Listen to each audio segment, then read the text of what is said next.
no one knows. We're going down.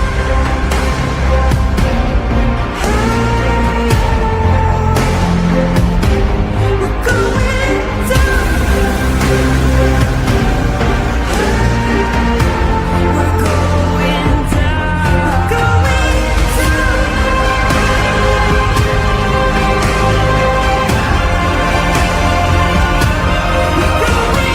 down. Do you dare to follow me down? Head into the unknown.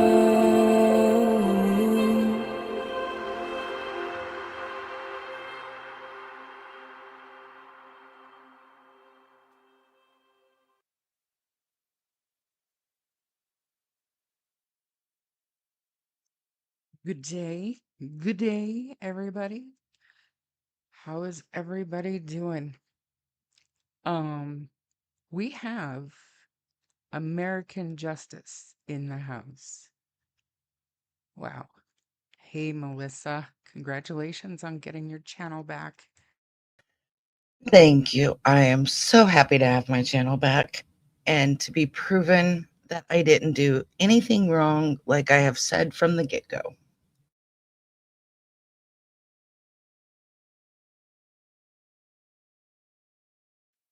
Sorry.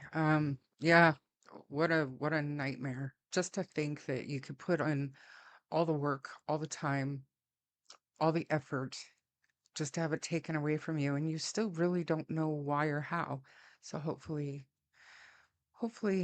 they'll let you know exactly what happened there so you can avoid it going forward, but I'm really super glad that you were able to get it back. And yeah, I have to be a little bit quiet. I'm talking a little bit closer to my mic. Ian has to work night shift, so he's next door sleeping. So a little bit quiet. I know somebody told me yesterday that Melissa's sound was quite a bit louder than mine, even on a normal day. So um, I've tried to adjust. Let me know if you can hear me. I'll go even closer to the microphone. But yeah, it is what it is. We'll get through it today. And I what day have is it today? noticed that. Have Like, you? yeah, when you're on, I have to turn my volume up. And then when you play something, I have to turn it back down. And then when you talk again, it's like a constant up and down. Hmm. Let me quickly go in. Like, if you want to go through chat and say hello, you can do the romper room today, and I'll just go in and look at the audio. Make sure. See, mine says automatically adjust mic volume. Maybe I should take that See, I off. take that off. Okay. And I'll turn my mic volume up. Whoa, there it went. Is that too much? No. So while Is you're that good messing, there? yeah, that sounds good to me. I don't know about Okay. everybody else. I'll go ahead and say hi to everybody, though. Okay. Hey, Lynn, how are you, dear? Glad you're here. Valerie, hello. Kimberly Hayden, hello. Yes, prayers for Jack and Lily. Hey, Seawood, how you doing, babe? Hey, Angelina. Kelly, welcome back, Melissa. Thank you. I'm glad to be back. And I am like 3 away from 500. So hopefully we can get there soon. Hey, Snarky Pants. And of course, I'm in the house. Yes, justice for Jack and Lily. Anastasia in Cleveland. Hello, dear. Belinda Believes is in the house. We got Just the Facts, ma'am. Bobby Joe, Colleen, Stella. Let's see who else we got here. I think I said hi to Lynn already. I'm back, yes. Hello, little black bear. Tell Miss Bell I said hello. Lori Green in the house. That's awesome. Melissa, happy for you. Thank you. I'm very happy to have my channel back, let me tell you. Like I said yesterday, I feel more at home on my main channel than I do, which is weird because it's me, but got Kelly, Lynn, Cindy. Hello, dear. Hello, Cheryl and Amy. Yes, please hit the thumbs up and subscribe. And Peace Spice in the house and Sassy Cat.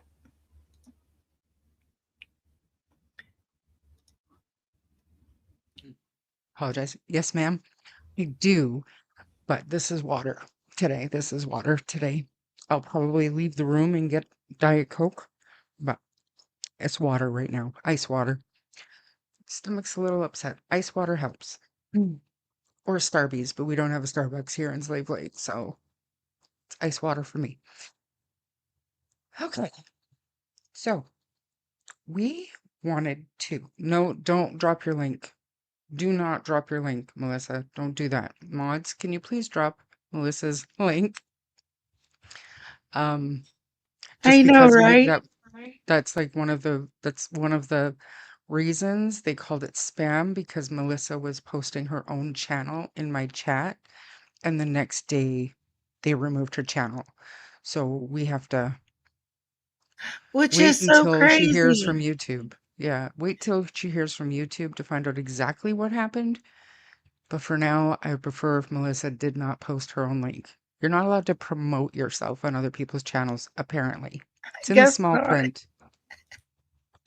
It was so crazy too, because they're like identical comments, and it's like, well, yeah, I have it wrote out so I can just copy and paste it because it's so much easier. And it's like, wow, that is just nuts. Hey, Ron.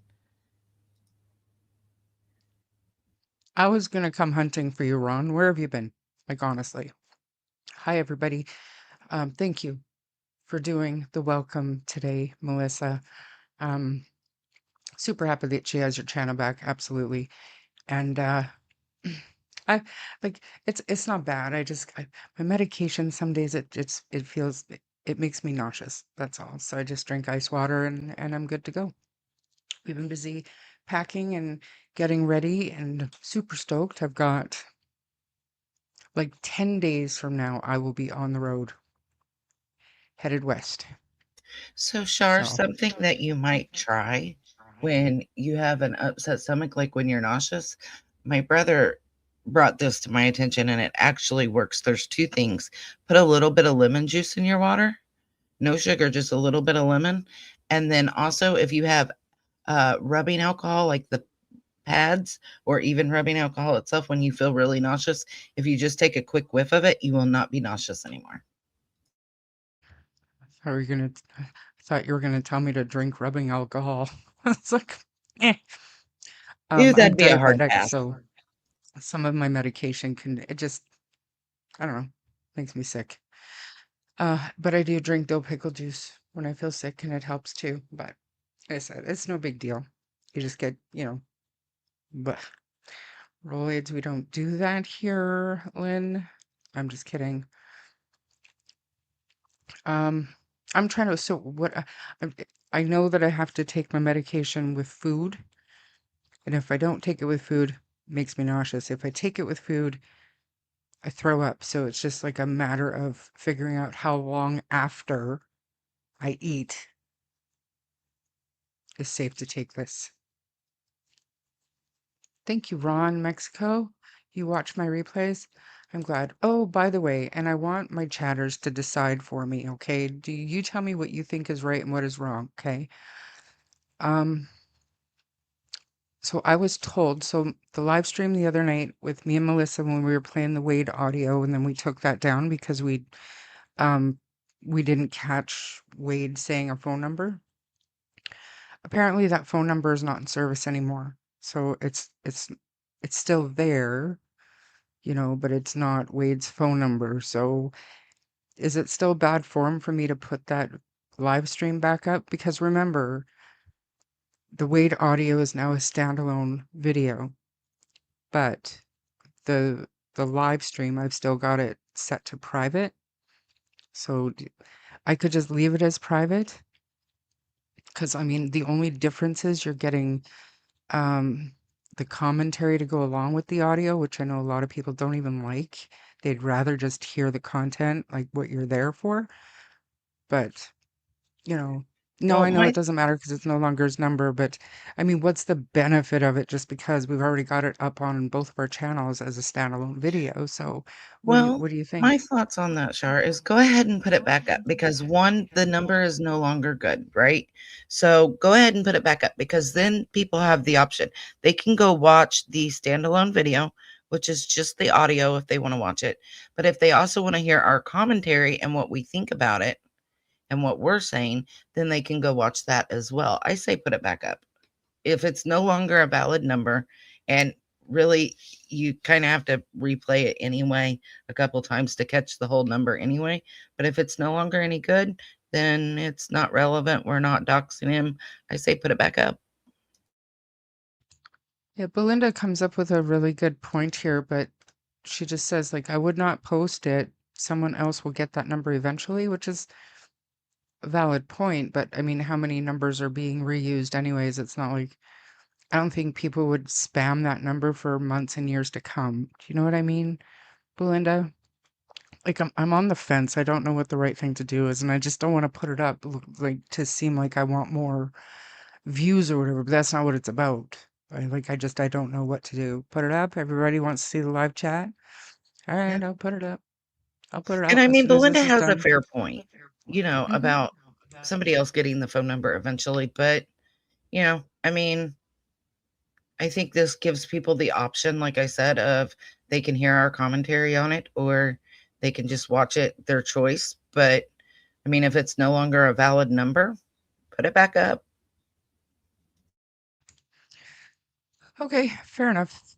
Important context for the live chat. Yeah, and I mean that's the purpose of the channel, right? The live chat is the important part, is what everybody's coming up with, our thoughts, our opinions, our views on what we're watching, what we're talking about. So, um, I'll put it back up. See if I get any backlash from the trolls, And whatever. if you get backlash, you can always take it back down. Yeah. And I mean, I don't care about the backlash as long as my people, like we all here, don't have a problem with it. I don't have a problem with it. So it'll go back up. See how it goes. Um, and then yesterday, so we did the live stream. We replayed a lot of the behavior panel, their analysis of Daniel's first interview he did back in June. And I think we were all like, hmm, Chase Hughes like knocked it out of the park with some of his comments that didn't really, it didn't really resonate back then.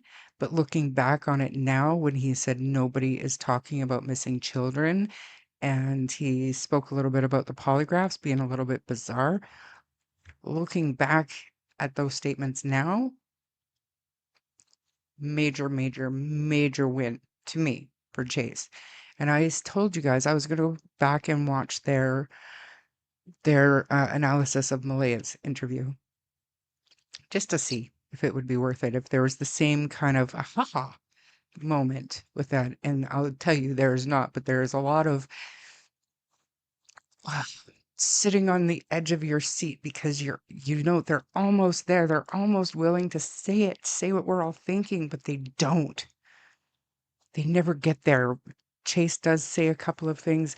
I think that Nova Scotians or Blue Nosers will get a little bit of a kick out of Mark's take on some of it. And I just, it's not very long. Obviously, she's only done the one interview, but my plan is, you guys, we're going to do this today. And then as soon as I'm done this, I'm going to go and I'm going to put that video back up public. And then I'm going to email Scott Rouse because he's really good at getting back to people. And I am going to ask him if they would be willing to do another one on Daniel's more current interview and redo Malaya's with some of the collateral information that we've had with the letter, with the messages to Sunny, you know what I mean? Some of that stuff. And maybe possibly they'd be willing to do Cheryl and Angeline. But That's I'm gonna one reach I'd out like to to them. see them do. Yeah. Zach, thanks for being here. You know, they were talking about you. I heard they were talking about you maybe joining the search effort in April. Troll's always going to be hating. Keep doing what you do. You're great. Thank you so much, Zach. I appreciate that. And you know, I love and appreciate everybody that's here all the time with me. I think you guys are great. Your inputs and your feedback is what keeps us going. You know what I mean? Like we're I think we're a team here, and all we're trying to do is brainstorm, trying to figure out what's believable, what's not, what's useful, what's not. And what's wrong with Bobby Joe? What? I only got the first half hour yesterday. My cousin only has a few weeks to live. I wanted to play bingo before he goes. Oh my gosh. So sorry, Bobby Joe. That's terrible, Bobby. Thank you for spending what time you can with us, but definitely family first, always. You never ever you don't even realize how precious and how fleeting these things like playing bingo, and for me and my brother it was going to a movie, you know, just going to a theater together. Just you never get that stuff back. So perfect. And brainstorm and be respectful, which is challenging in this case, Julia. I'm the first to admit it, but we do our best. I don't know, they were wrong about Gabby Petito. I did not watch that one, you know? They were not a hatchet. They didn't get there, Anastasia. But I will go back and watch Gabby Petito, but we just have to remember, and like I said, yesterday we talked about if they only knew some of the extra information, but then they would be biased like we are, right? They're strictly reading his answers and his body language with very little collateral information. This one here that we're going to watch, Chase actually thinks, and they try to correct him, but Chase actually thinks this interview with Malaya was done weeks after the kids went missing. He didn't realize it was the next day. And they also talk about how common it is for couples to split up when their children go missing or when a child goes missing, but it's very uncommon for it to happen the next day. And that's stuff that they didn't get, they didn't know, whatever. But there's some nuggets in here I think that we can talk about. And like I said, it's frustrating to watch. Um, it's not to me as valuable as they're looking back at their analysis of Daniel's first long form interview. But this is what we have for Malaya. And sadly, it is common when people lose a child um, and they're gone, or if a child is missing, within 6 months or so for them to split up. It really is extremely common. Yeah, Ron, we did an episode the day after he passed away, and because Ian Huntley, he killed two little girls in the UK as well, and he also passed away in prison. So we did a live stream. One of our viewers had a face-to-face encounter with the monster Miramichi, so I had her on. But then when we moved on to the Ian Huntley case, I played a 39-second clip of Ian Huntley talking. My video got blocked, banned, copyright struck, and they took it down. So it's not there. But yes, you did hear us mention that. All right, you guys, let's It drives pull me this nuts bad when boy up. people copyright strike like that. Like, I mean, come on, guys, fair use. They did not see anything back then. It was from 8 months ago. These are from like 8 months ago, Cheryl. So it's interesting to look, knowing what we know now, looking back on this analysis. The Daniel one yesterday I thought was really interesting. And well, thank you, Carrie Bailey. Thanks for being here. And Nurse, hey. I remember when he escaped from prison and the whole province was in a panic for months. Yeah, and that's when this viewer had a face-to-face encounter with him. So terrifying to say the least. But we talked about it, and I feel terrible that it was taken down. But now that I know I can edit that and just put it up as a standalone video, I'm gonna do that. So, all right. Like I said, behavior panel, Malaya. Let's watch it. It's a very short. It's only 49 minutes long, so we will start and stop as we need to. Okay? You got anything to say about that, Melissa? Nope, let's hit it. I'm surprised that they were able to make a 49-minute video out of a 2-minute interview. So I guess I haven't seen this. I'm interested to see it. You know, you'll see. You'll see. Yeah, let's just play it.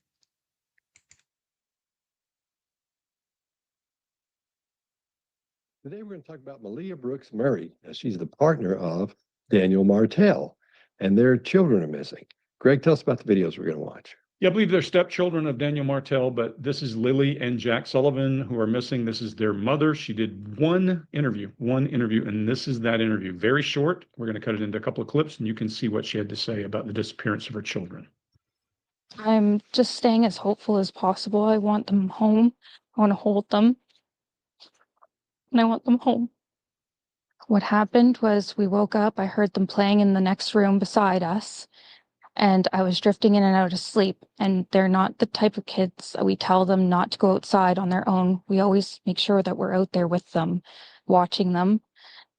And they happen to just get out that sliding door, and we can't hear it when it opens. And they were outside playing, but we weren't aware of it at the time. And the next thing we knew, it was quiet, and we get up and I tell him, my partner, Daniel, I tell him, do you hear the kids? And he says, no. And we get up instantly. We're looking outside. We're looking everywhere, yelling for them. And I instantly just call 911. I just had the instinct I needed to call. All right, Greg, what do you got? So it's not the first time I've seen these videos, but first time I've spent any real time with them. I spent some time with Sadie on her channel, just quick looking and hip shooting. We don't control the questions in these conversations. So what we're doing is secondhand looking. So we have to look very carefully. So I took the approach to say, in interrogation, I typically spend about twice as long prepping as I do interrogating. And I spent about 10 minutes with each of these clips, this one today. This is an interesting one because if you just at the surface take it, it looks like a woman who's telling you a story where she's feeling like, hey, it's a bad situation. I'm sad. There's some grief muscle. There's some downright good eye accessing cues that tell us emotion. But there's something weird going on here. Did any of you guys notice the word and? Just quickly. Did you happen to count the numbers of ands? So in the first 10 seconds, there's one and. I miss them and I want them home. Okay, that's perfect. In the next 50 seconds are 9 ands. Nine. Might mean nothing, but it might also mean these are things I need to deliver in my story. So it immediately puts me on notice to pay really close attention to how many times she says and here, and then watch every other clip that comes up and say, is that baseline for her? Because she's from Nova Scotia. She's from a narrow little band of areas. And so I wonder about speech patterns and use of conjunctions and. As I would say, and. This is a lot of and. The cadence is odd. She shifts gears when she goes from talking about missing the children to talking about what happened to that and boom, boom, boom, boom, boom. There's a cadence. If I heard this on a 911 call, I would be concerned that somebody's giving me a story. And maybe that's what she came here to do, is to give us a story, because people who are marginalized and deal with law enforcement may have a different opinion. If she's been talking to protective services, she may have a story planned. So there's all kinds of reasons she could do it, but there's a lot of conditioning in here too. She tells a story and her detail is conditioned at every turn. I heard them playing, but I was drifting in and out of sleep. Not the kind of kids who go outside and we tell them not to go outside. Happen to get out the sliding door, we can't hear it when it opens. That's a lot of conditioning instead of just saying, hey, we didn't hear them go out the door. They must have gone out when we were sleeping, something like that. So it doesn't mean that she's done anything. It means that I've got areas of focus. I want to turn over that rock and go after her. And this is in 1 minute of a clip. There's lots of tense change. I'm going to leave that to Chase. because Chase is usually on top of the tense change thing. She goes to real time, to current, to present tense when she's talking about going outside and looking for the children, and everything else is in past tense. Not her children, they're not in past tense. It's not what I'm talking about.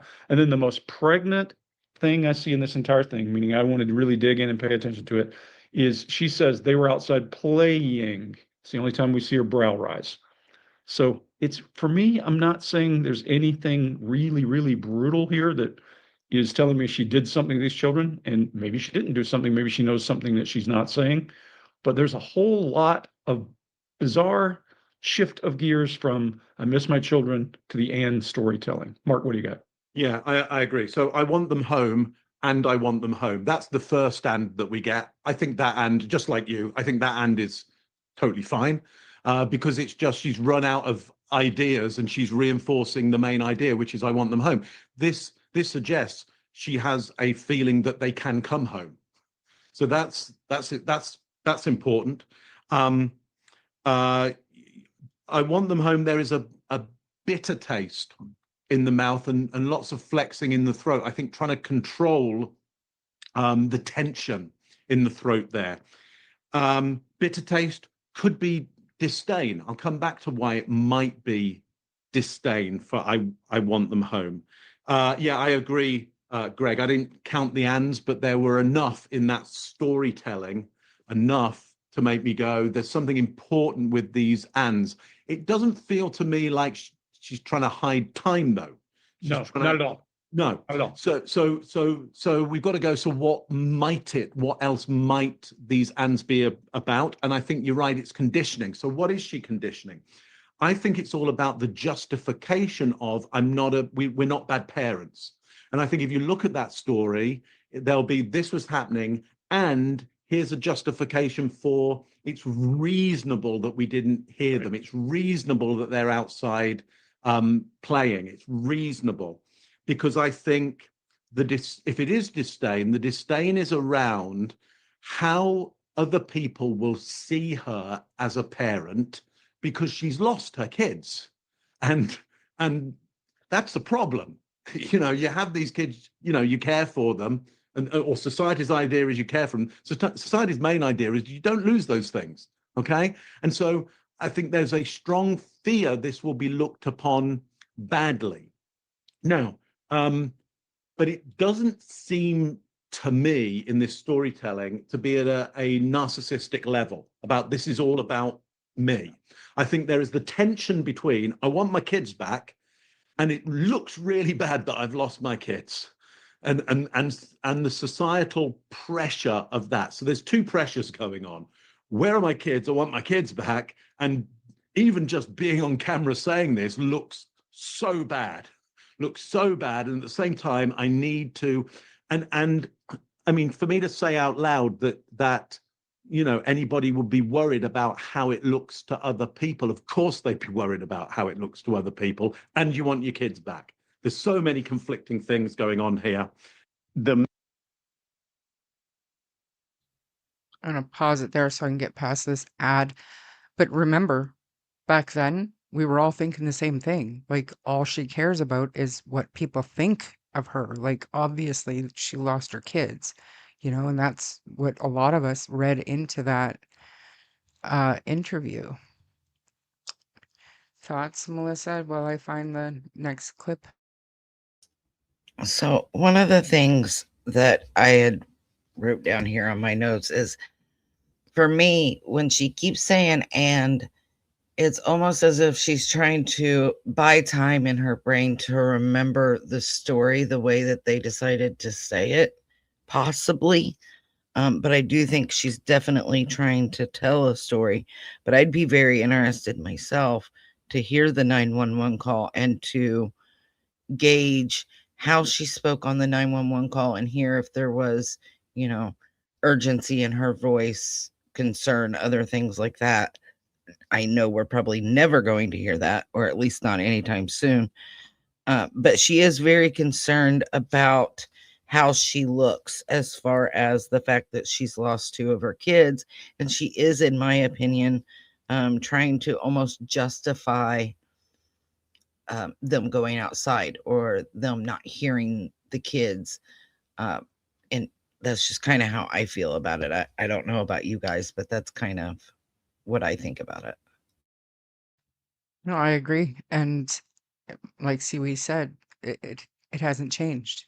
All these months later, it hasn't changed with Malaya because I think because she hasn't spoken, she hasn't given us any more.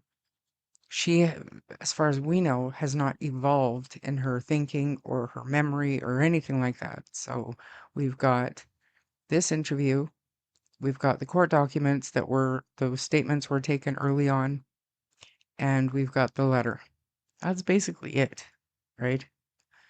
So But I know, let's I think it was Mark said that it might have been Scott, but they said they didn't think that she was trying to buy that time. But I disagree with them on that. I almost feel, like I said, like she was, when people say like, um, is because they're trying to buy time to get the memory of what they want to say to actually come out. And I really feel like that's what she was doing when she'd say, and it was giving her that chance to catch up with like the cliff notes in her brain of the story that they chose to tell. And I mean, I don't know if that's just my opinion on it though. well, remembering things that she was supposed to say is how I took it. And I think, if I'm not mistaken, one of them gets to that too. If I'm not mistaken, but let's listen. Let's continue. Daniel Martell, and their children are missing.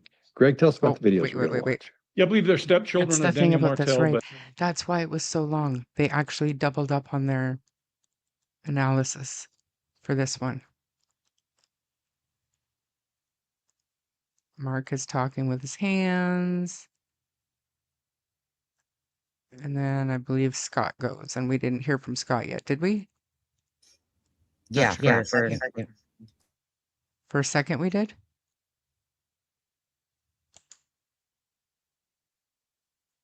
All right, we're going to play it here. They doubled up on that. Mark went twice. It was very long. So, no, Maritzka, she didn't seem that way to me. But like I said yesterday, we were kind of talking about that yesterday because people were saying, well, she didn't seem shy on her own YouTube channel. And fair enough. It was a long time ago, though, and she was a child. And when you put, and I am not defending Malaya here, but when you put life experiences, abuse, attacks on her self-esteem year after year after year, possibly drug use, the rest of it, that could impact your confidence to be able to speak confidently like she did when she was a child. You know what I'm saying? Okay. Yeah, she definitely, when she was younger and she would speak, she definitely had more confidence. And, like you said, she's gone through a lot of DV and things that have kind of broken her down in her mind and as a person. So that, in my opinion, is why when she talks when she was like 16, I think it was, is so much different than when she talks now. That's what's on her mind, and that's all she's wanting to talk about. The thing with the ands might be the person asking the questions since she's not, when we go somewhere, somebody starts asking, we don't have to say, here's what I'm going to ask, or here's where it's going to go, here's a list you need. We don't hear that. We just sit down and they can just not say anything, just go like that, and we'll start talking. But in this case, she might have said, well, I don't know what to say other than I miss him. And the reporter may have said, or the person may have said, well, tell us about this, tell us about that, tell us about that. What's bothering you? That may be part of that. So that might be why there's so many ands. But the first thing she says she does after she realizes they're gone is call 911. How many times have we seen people say, well, and it's been 3 or 4 hours before they called anybody, and they're like, well, we wanted to make sure, and we looked everywhere, and it was after supper now, and then, so it got dark. Excuse me. So we finally called, and here's what's happening. Not her. She's like, oh, they're missing. Oh my God, they're missing. I'm going to call 911. We should call 911. So that to me says a lot there, that she was on top of it, coming right out of the gate. So for me, the qualifying she's doing, Greg, goes back to that what was going on. I think she's trying to tell exactly what was happening, maybe. So I think that she's might, telling a story, whether that story is true or not, we can't tell. yeah. Oh yeah, you never know that. But so that's what that might be. But I'm not seeing any cues of deception, anything where she's looks like she's hiding anything. So, and to me, it sounds like what a real mother would say and do if her children were missing. Although I agree with you, Greg. That thing about and they were Can you playing pause it in one the second? back, or they're playing outside, and we can't hear them. When she would go back in and qualify. I have to seriously disagree with what he just said as far as how did he say it? You know, how a true mother would act. I have to disagree with him on that one. I'm sorry.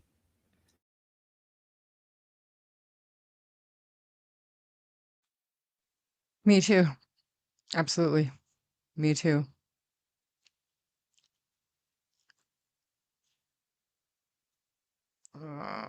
Sorry, I saw something that I missed the live yesterday. Has Wade stating how his hand had been broken for a couple of weeks been mentioned? I'm sure it has.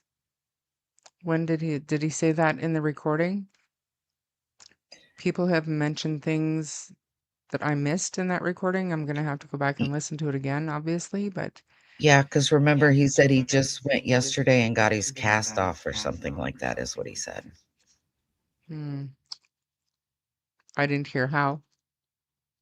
But it's a good question to ask if we're ever talking to somebody that would know.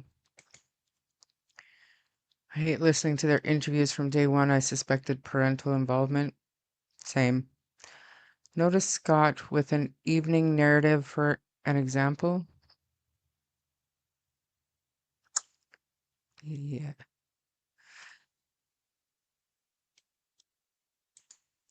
Scott is your least favorite. Here's an example. I quite like Scott on his own. Like they all have their own channels. I do like Scott because his videos are quite short and he's straight to the point, but he's more explaining things like how to spot a psychopath and stuff like that. And I think that's very interesting to me. But I don't disagree with you on this panel. If I had to rate my favorite to least favorite, I think Scott would be the least. Just my opinion. Yep, it was in the recording. It sounded like Tint went to shake his hands with them, and he said, "Sorry, I just broke my hand a few weeks ago." Okay, thank you for that. Let's continue on. By those, but They not have those. bears. They have bears. Just remember that. Oh, okay. Okay. But there's none of that big story we get on the front end, like we hear sometimes. And automatically we have to sit through a whole show, even with, we know from that first sentence where they go, like that woman who burned her house down and came in, she was in the gym. What was her name? Or she killed her husband. Rebecca Fenton. Rebecca Fenton. So anyway, there I was. I was in the house exercising, listening to whatever songs I was listening to. All this, 5-minute buildup to, hey man, what happened? Yeah. So there's none of that. She gets right into it. So I don't feel like she's, at this point, I don't feel like she's done anything. And I feel like she believes they're still alive. Like Mark said, there's a chance for them to come home. She believes that they still may be around. All right, Chase, what do you got? So I think one of the things we can attribute those multiple ands to is 6 weeks of children missing means she has rehashed those details. And this is exactly what I was talking about, you guys. He thinks this is weeks later, so they do go on to correct him. And I will say, like, Chase has COVID during this video, so I'm gonna continue, but Details and that timeline 5,000 times with investigators. This is the next day or days later, Chase. Just Okay. Days later, she's done it dozens of times. Yep. 3 or 4 police officers, a couple of detectives walk through, and they do that on purpose, even though the detective will come in and be like, "Hey, I'm sorry I didn't get a chance to talk to Detective Flip Flop over here, but I want to go back through the process and kind of confirm the timeline. That's very common, and I think that may be one of the reasons that she's kind of developed a habituation of just kind of going through those key facts that she understood were relevant for the police officers. The second point here, that speaks to what you were talking about, Mark, is that when people talk about the number one fear being public speaking, we always kind of see that on these things. That we have no fear of public speaking. The fear is of judgment, of social judgment. Good point. But if you look at the actual hierarchy of that, your kids going missing is probably higher than that. And that triggers more limbic system activity. So one of the first things I look for in any of these videos is the fear of judgment higher than the fear of missing children? And if it is, that means that the missing children, they either know what's happened or their children aren't missing. They were somehow involved in the children's disappearance, so they don't have that fear, which increases what we call performative behavior.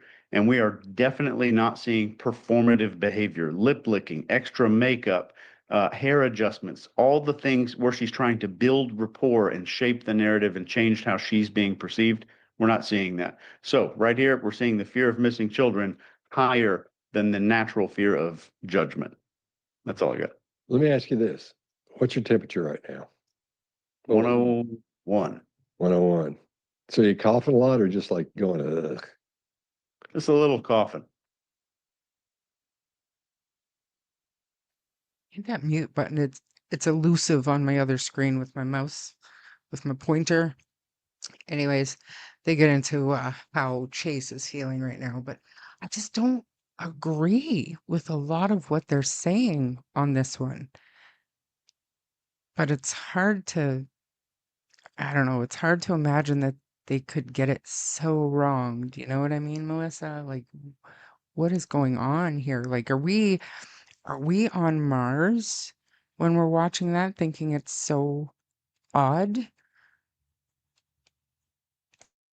Yeah, I have to disagree with a lot of that. I really don't think that Malaya thinks there's a chance that the kids are going to come home. And he did say, you know, there's a fear of the public speaking, which I don't think she has because she had her own channel. I don't really think it's so much of that as much as it is her fear of being judged by the public. I mean, I just have to disagree with him on that one.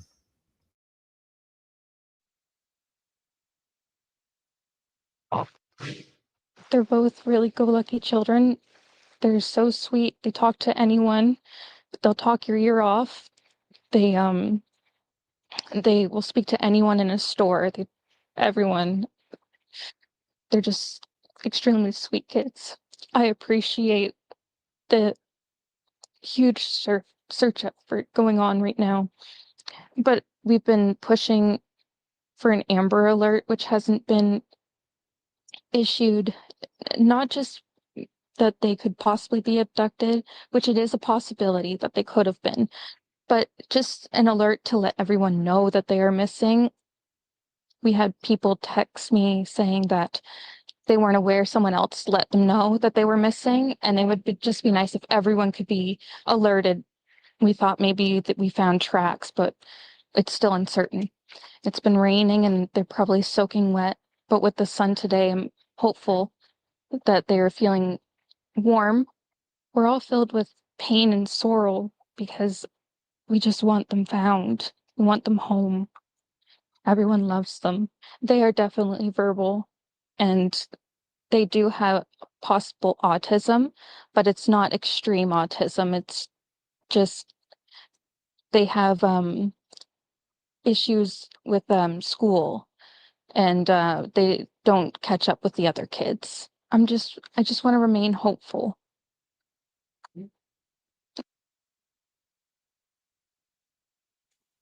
Like, this just, it blows my mind.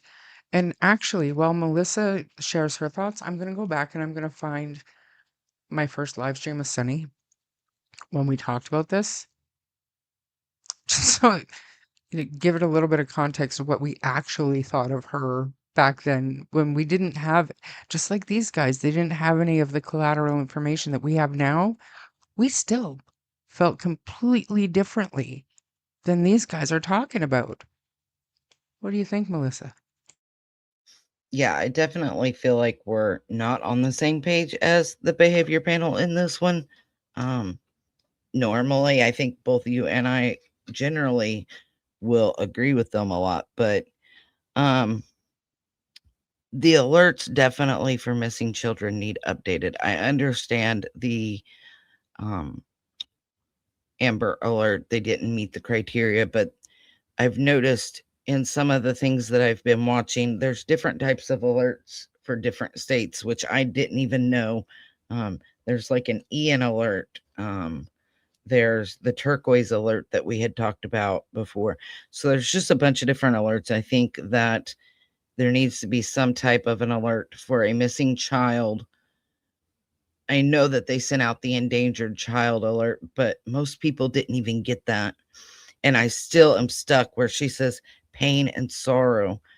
It's like, I understand the pain because you miss your kids, but the sorrow part, I'm not quite understanding. And I haven't from day one.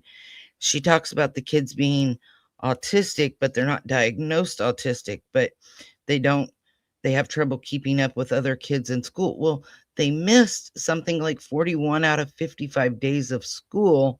So of course they would have a hard time catching up when they're not in school that often. It blows my mind that they say it that way. Yes, I agree, Christina. They're behind because they miss so much school. I can agree with that. The feeling warm was my exact thought that day as the night was so cold and some warm maybe, but the day was 20 plus degrees. I mean, I would hope. I mean, I know when Nick was missing, I was hoping he was okay. I was hoping he was warm. I was hoping he was all these things. That's not abnormal to say. It's just the way she said it. For me, that was so weird. Lynn said, in my opinion, the very first time I seen this that day, I thought she wasn't the mom. In my opinion, it was like a note they practiced. I have to agree with that. It seems more of a scripted point. And I thought that then, and I still think it now. The way she says, well, they could have been abducted in such a calm way. I don't understand. I have to agree with you. I don't understand that because she's like, they could have been abducted. Well, it's a possibility, but is it really? I mean, is it really honestly a possibility? Maybe. I don't know. Anastasia said, I'm stuck on sorrow too, right? It's like when somebody says they're grieving. I know Katie Proudfoot said it a lot. They're grieving. Well, you grieve for a loss. You grieve for a death. You worry for a missing child. So I don't know, that bugs me, the way it's said. And it may just be the way she talks. Can I just interject here? In Canada, that wasn't Malaya who did that. That was the law enforcement that brought those charges. Malaya doesn't have a choice whether to or not to press charges. It doesn't work like that here. That no shade on Malaya or the charges or anything like that. But yeah. I'll let Melissa finish up with her thoughts there, but what I pulled up here just temporarily is Sonny and I's first live stream on the case, and we're about to get into watching the Malaya interview. And I think, like, I kind of remember this, but I remember getting more and more heated the more she watched it. So I haven't watched this in months, so I wanted to revisit it real quick. But go ahead and finish your thoughts. Yeah, I was gonna say on this one, it's not that, she found the strength or courage to press charges. What do you guys call them? A province? We call them states here. You guys are provinces, right? Yeah, province. So the province or the crown, whatever, they're the ones who took the charges. And a lot of times in the states, even if you say you don't want to press charges, the state will pick it up. So that's kind of what has happened here. She didn't come up with the courage or strength to do so. The crown did. Panic and terror, not pain and sorrow. I can agree. It would be panic and terror, but I can also understand where she would come up with pain because I understand it. I don't know how to explain it. If you've never been there or in that situation, count yourself lucky. But I can understand the pain. I felt the emotion of someone who had lost Bessie's new jumper, just saying. Yeah, there wasn't a whole lot of emotion, in my opinion. What do you think about the charges? I don't know. I'm going to pass on that one. Charmaine, do you have a feeling on the charges? No, I don't she's know. asking what do you mean about the charges? I mean that Malia didn't walk in and say, I want to press charges on anybody. And I mean, we can't talk about it. There's a publication ban, so we can't talk about it, but I'm just saying that I can't, if the RCMP learn of or have evidence of criminal behavior, they have no choice but to address it and act on it. So if they were given a statement that included criminal behavior, the victim is not the one who chooses whether or not to press charges. Like Yes. we can't talk about that specific case, but that's just in Canada, we don't choose to press charges. Mariska had asked who filed them, and my understanding is the province picked it up, correct? The RCMP files charges with the Crown. And the Crown decides whether or not there's enough evidence to move forward with an indictment, which they did. But Malaya doesn't get to choose to or not to press charges. So, Sinister Nanny, hello. I don't think I said hi to you earlier. She says, to play devil's advocate, I would like to remind people that someone from her family put it on Facebook that the kids were autistic and nonverbal. So that explained to me that she was correcting that information. Very possible. But remember, Malaya also said, and it's in the court documents, when Cindy came, she said, I told you they were autistic. And that was one of the first things she said. And that has always kind of stuck with me. It doesn't make sense to say that. The charges will be picked up by the prosecutor. A lot of times the state will pick them up anyway. Yeah. And in this case, it would be the province. The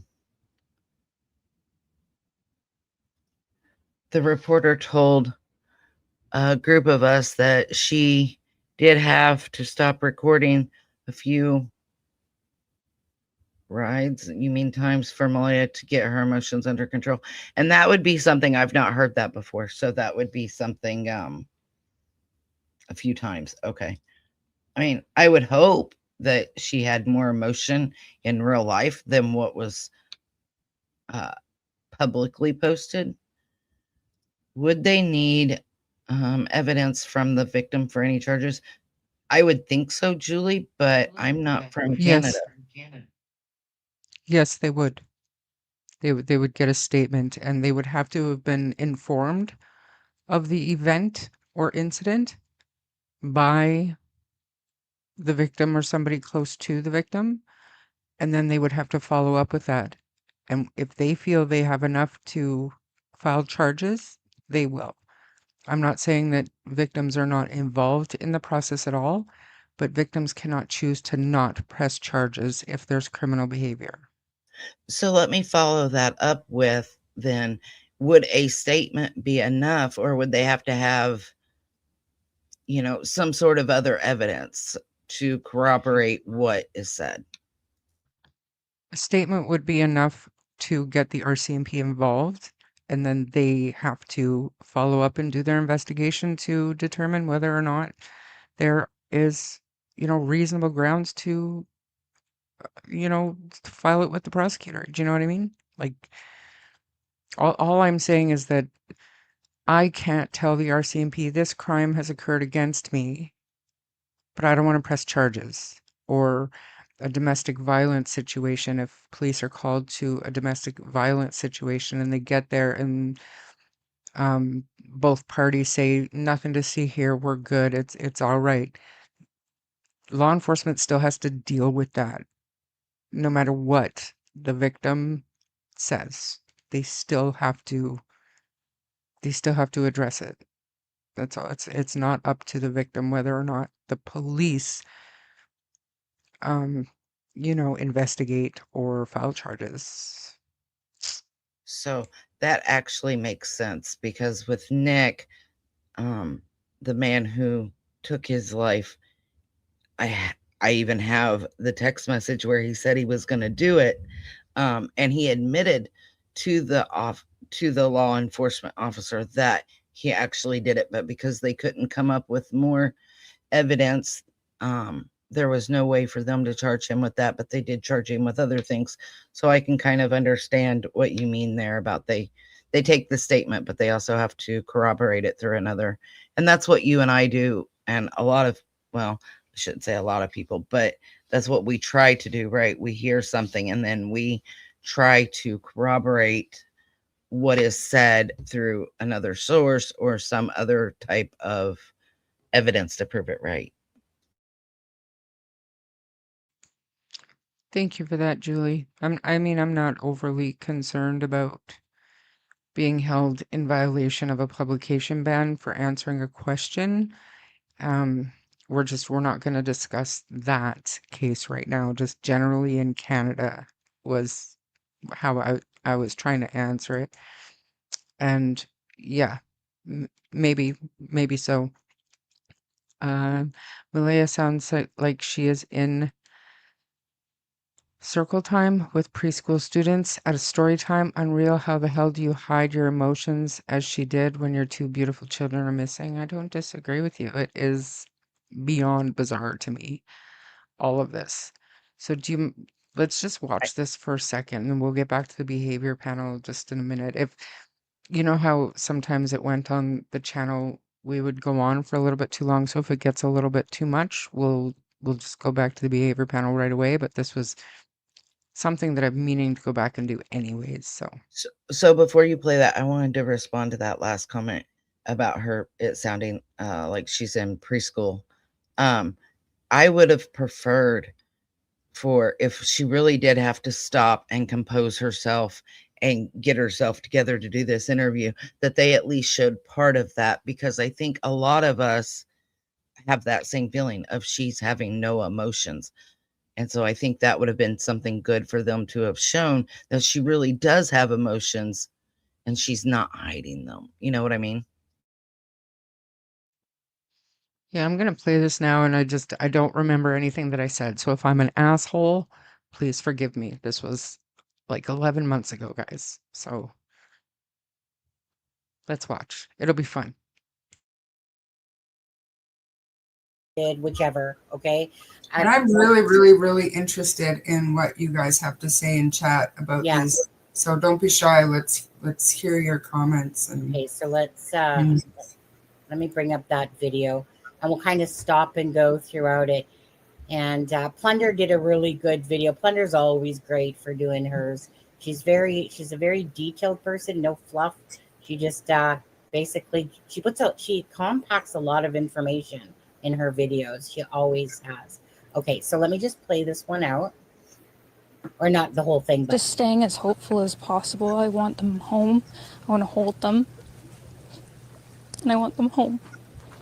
What happened was we woke up, I heard them playing in the next room beside us, and I was drifting in and out of sleep, and they're not the type of kids that we tell them not to go outside on their own. We always make sure that we're out there with them, watching them. And they happen to just get out that sliding door, and we can't hear it when it opens. And they were outside playing. but we weren't aware of it at the time. And the next thing we knew, it was quiet, and we get up and I tell him, my partner, Daniel, I tell him, do you hear the kids? And he says, no. And we get up instantly. We're looking outside. We're looking everywhere, yelling for them. And I instantly just call 911. I just had the instinct I needed to call. They're both really go-lucky children. They're so sweet. They talk to anyone. They'll talk your ear off. They will speak to anyone in a store. Everyone. They're just extremely sweet kids. I appreciate the huge search effort going on right now. But we've been pushing for an Amber Alert, which hasn't been issued. Not just that they could possibly be abducted, which it is a possibility that they could have been, but just an alert to let everyone know that they are missing. We had people text me saying that they weren't aware someone else let them know that they were missing, and it would just be nice if everyone could be alerted. We thought maybe that we found tracks, but it's still uncertain. It's been raining and they're probably soaking wet, but with the sun today, I'm hopeful that they are feeling warm. We're all filled with pain and sorrow because we just want them found. We want them home. Everyone loves them.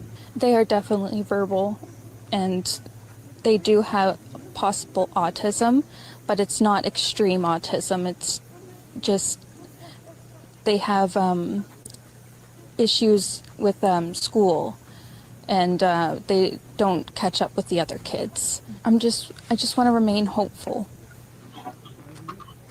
But there's always, in a mother's mind, you're always thinking the worst. Last night was one of the worst nights because I didn't have them in their beds. And I don't want to go through that another night without them. Okay. Okay, Charmaine. Now, I'm going to play it again, but I'm going to stop it this time on things that... Okay, so I consider the mother's interview myself to be just a bunch of red flags listening to her. Like, honestly, it's weird. It's strange. The emotions don't match how one talks to me. I'm not saying that the mother has done anything. I'm just talking about how I feel about the interview and how I took it. So, I mean, so just give your blurb there on what you felt about her interview, and we'll go back over it to those certain spots that I really thought are just, well, the whole thing is just weird, actually. Yeah. So you know how when you talk to a dog and you're high pitched or something, or they're really interested, they go, kind of. Yeah. That was my first reaction. Like, what? But then I watched it again and again and again, and I got to tell you, it infuriated me. The amount of bullshit in that, it infuriated me, and I have got some strong opinions about it. It's just red flag after red flag after red flag. You know, and that's just it. Well, tell us how you really feel there, Char. My gosh. I apologize. Wow. Yes. For the case that we are not discussing, yes. Indict it. Indict it. Indict it. You betcha.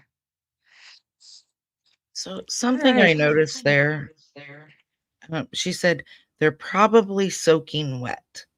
So when I heard that, to me, and it strikes me the same now as it did then, that tells me she thinks they're outside because they're probably soaking wet, not they could be wet.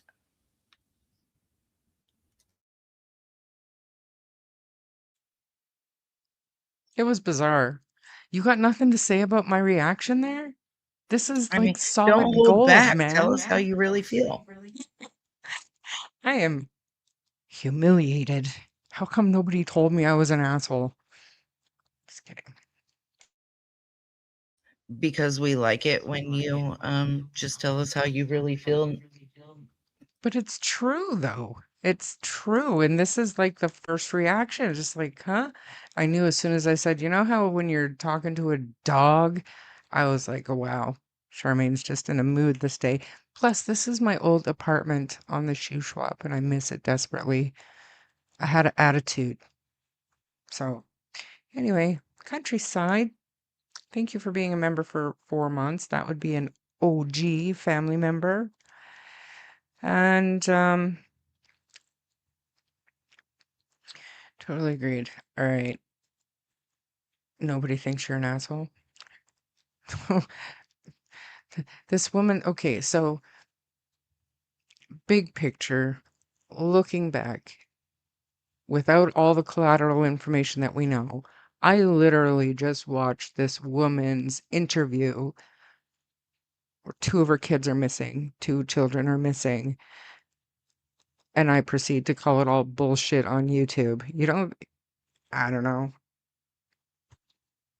I don't know. All right. Start and stop the whole time, and I think like we beat this horse to death. Does anybody want to see what we think of Daniel? I'm interested. I'm gonna go back and watch this whole thing.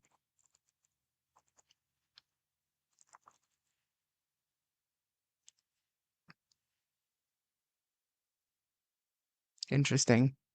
Maybe I should watch it first just to see. Just to see. Because I'm pretty sure we were supportive of Daniel. We were like, so this is their stepdad? Because at this point we knew that Malaya had left, right? We had heard it on the news. We saw it in the groups. I think we Maybe I all should watch it tried to first. be supportive of Daniel at the start. Yeah. Yeah. I'm just gonna play it for like a couple of minutes, but then we'll get back to the behavior panel. And giving all the information that he can to be helpful, and mother seems to be nowhere to be seen. And yet she has the strangest interview between the two of them. So what was that fight about, to be honest with you? So it's almost like the way I'm seeing it is that, that here you have someone that is showing that he's going to the news. He's talking. He's not avoiding. He's talking. And he's basically saying, look, come on, lie detector test. Basically all those people on social media and her family is accusing him. Or maybe they're accusing the wrong person. But what stops me, Charmaine, a little bit there is because when they're talking as if they're together the entire time. Mm-hmm. And so how did these children suddenly go missing then if they're together, right? Mm-hmm. And then they're not found in the woods. They're not found anywhere. But if they were in those woods, I'm not believing the abduction. There would be an Amber Alert. If they truly felt like this child, these children were abducted, to me, I would think that an Amber Alert would be going out for sure. But I don't think that they believe that. So, I mean, you're married. Have you ever had an occasion where you were sick and you couldn't sleep and you got up and husband woke up the next day and had no idea that you had such a rough night because he slept so solid? Absolutely. Happens all the time, actually. I mean, the fact that they're saying that they were together, okay, right. And they're saying they're dozing in and out of sleep, but maybe they weren't. Maybe one of them was sleeping solid. I don't buy that.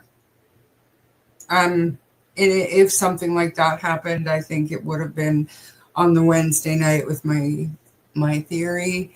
Yeah, go ahead. Actually, Charmaine, I need to be right back. Do you want to talk about your theory about what you're thinking about it all? Yeah, well, yeah, sure. Thank you. My brain went, and I can't remember what case it was, but it was something very recently, and it's happened many times before, where, because I heard that there was a big party there. And then another neighbor said that she didn't even know that there were kids living in that house, that it was a drug house.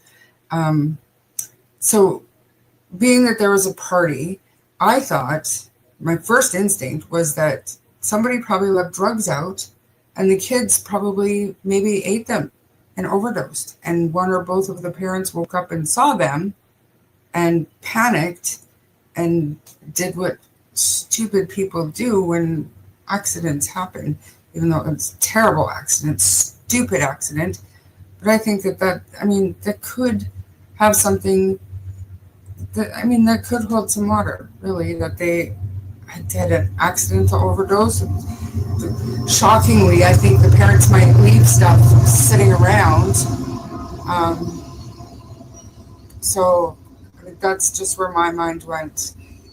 Do I think that they maliciously did something to the kids? I don't. And with Daniel, I think that his emotion is genuine and he's putting in real effort to try to find something.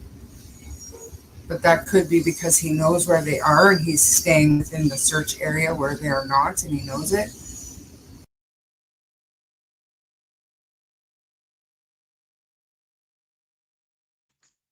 Other than the party,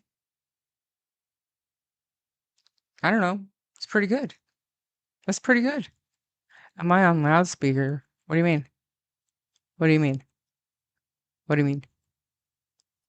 Anyway, I'm kind of over this. It's interesting, and I am for sure gonna go back and watch our first take on the case because very interesting to me. Very interesting. I think what they mean by loudspeaker is on that clip, you got a little bit louder there at one point.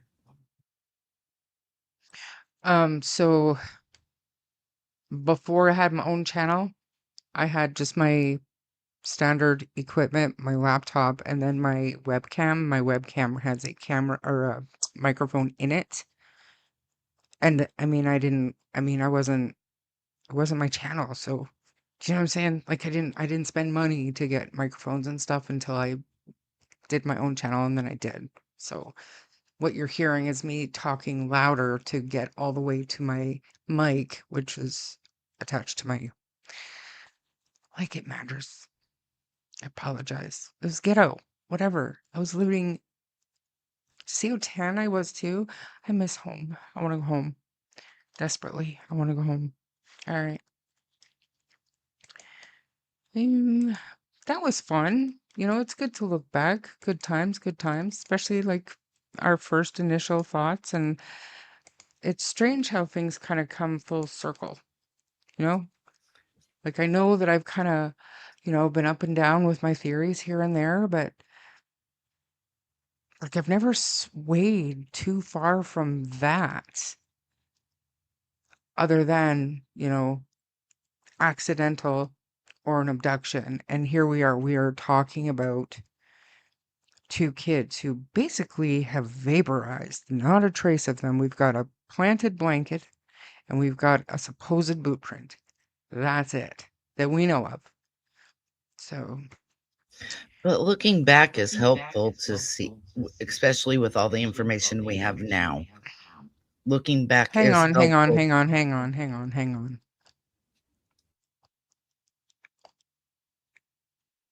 Why, seaweed? I'm not seeing it. Why are you talking to Kent?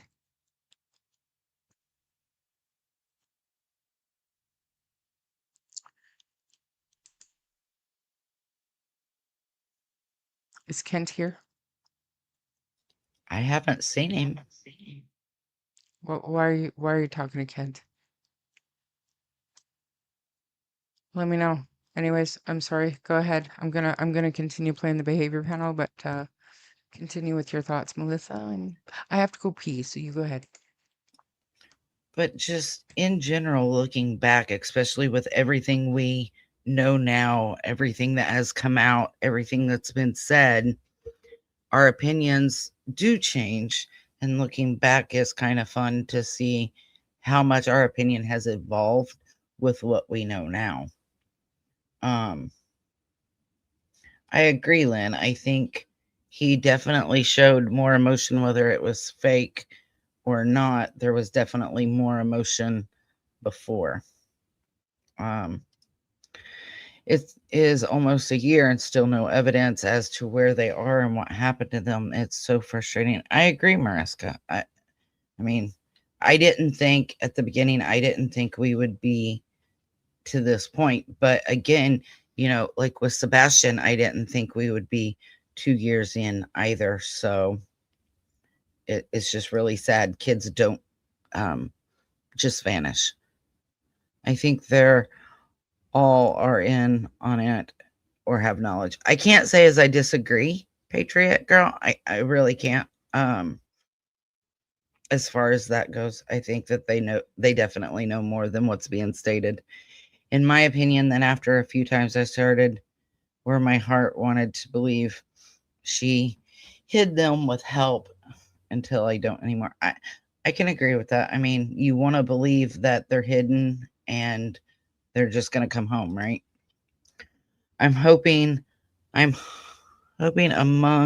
the live streams to share support. Thank you, Countryside Wildflowers. I agree, Mariska. This case is so sad. I wish the RCMP would search different areas and go over previous ones as well. Dogs work best for remains when it's damp outside. That is right. But however, if there's too much water, then it deletes the scent too much.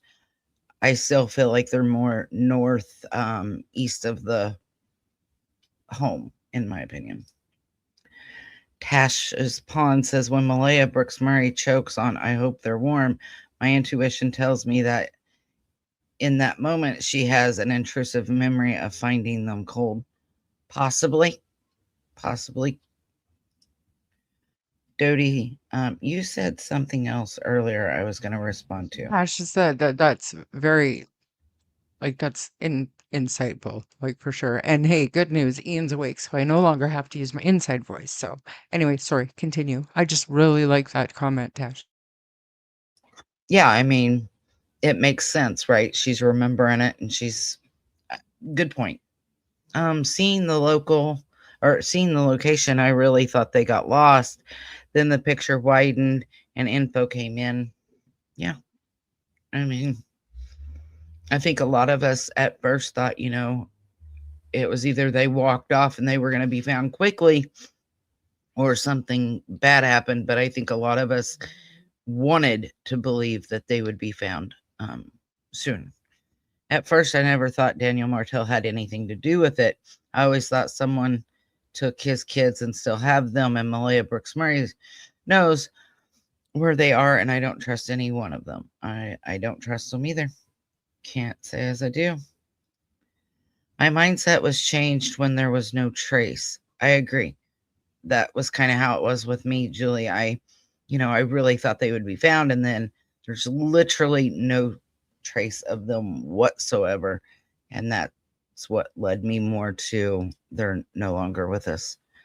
Mariska says, did the RCMP say they didn't believe the kids were out there in a recent interview? I don't remember them saying that, but maybe Shar did, but I don't remember them saying that they didn't believe the kids were in the woods.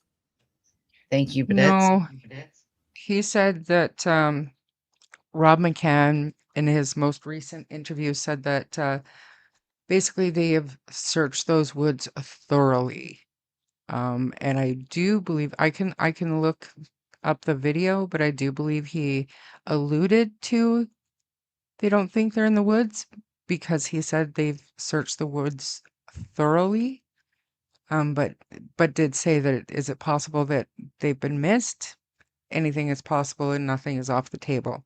I believe that's what he said. And there was something else that I wanted to before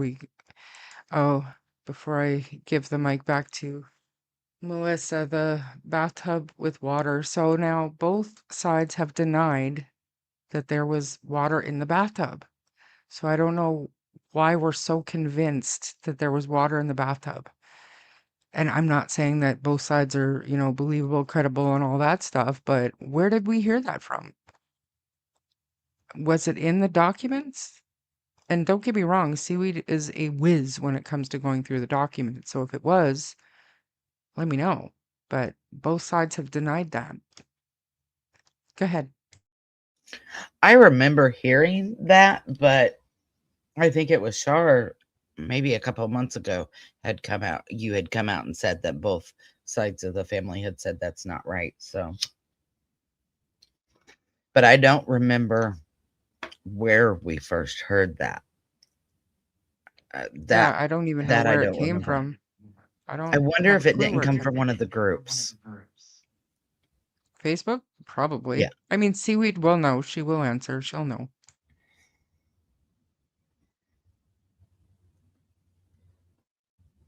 Gran, good to see you. Hope work is going well. When she said warm, I was thinking wrapped up or in a sunny spot. I don't know. I know the comment bugged me, but I don't know that I have like a feeling of what that meant. She hopes they're somewhere warm because they were probably cold in that trailer. Maybe she hoped if they were trafficked, it was to the south like Epstein. I don't know. I really don't know how I feel about that statement. I found it odd, but I don't know how to actually verbalize why. But I wanted to say thank you, but yes, I'm glad I'm back too. Glad to have my channel back and be cleared of whatever was said.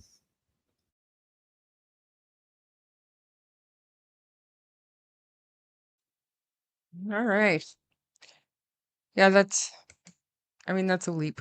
I am one sub away from 500. Come on, you guys, one sub away. Let's get her there.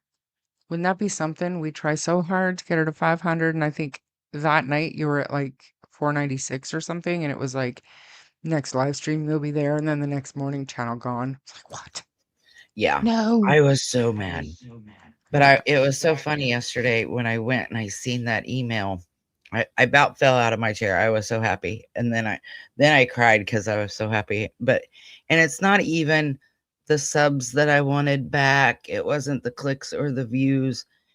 It was just I have put so much work into this channel. So to lose all of the videos that I've worked so hard doing, it just really upset me. But I'm so happy to have it back.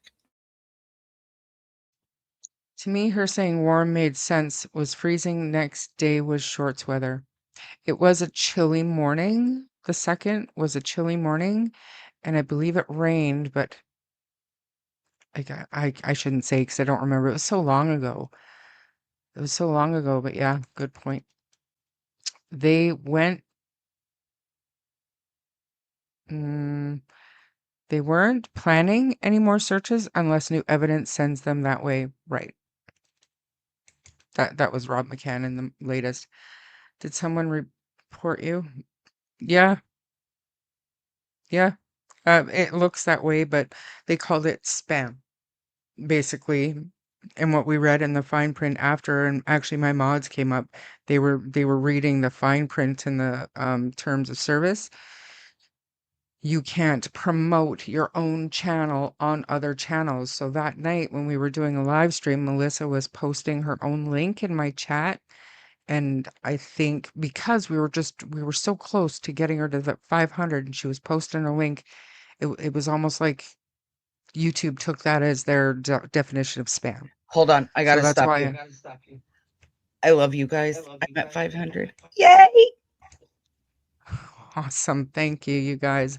Finally, one day after she gets her channel back. That's amazing news. So much work I've put into this and like doing the documents and doing the videos. I am so happy. Thank you guys. Breaking Beach, you were 500. Thank you so much. Breaking Beats is the superstar of the day. Thank you. Thank you so much. So the RCMP said that there was water in the bathtub. Okay, but where? Is it Is it in the docs? And maybe you could screenshot it and send it to me. And it's not because I don't believe you, it's just because I don't remember seeing it.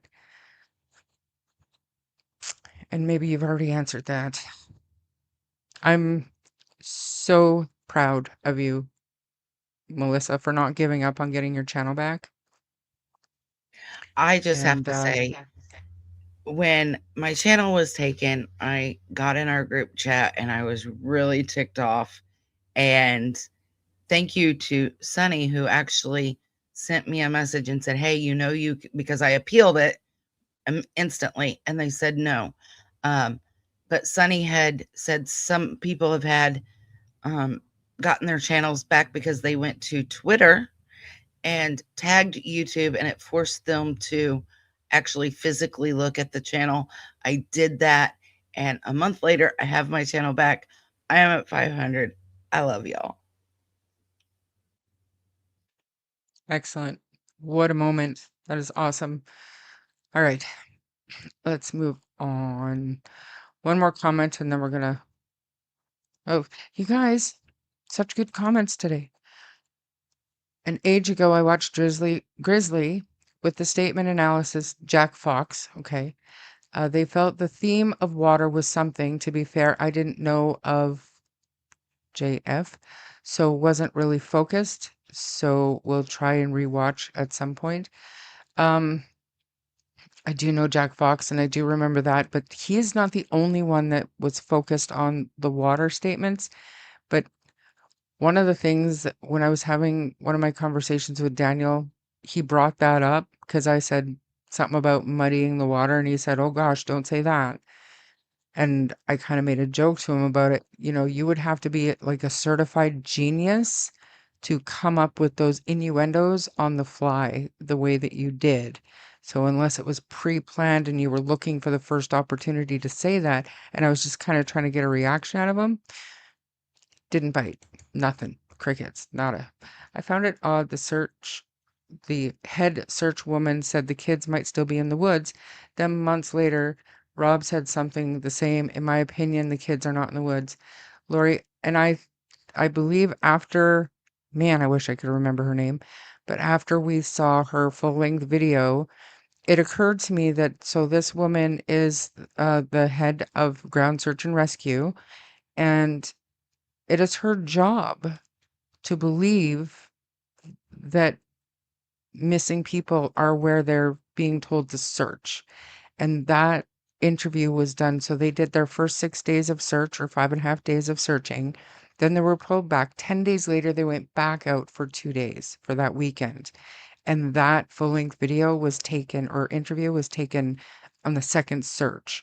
So it is literally her job to at least publicly say that she believes the kids are still out there.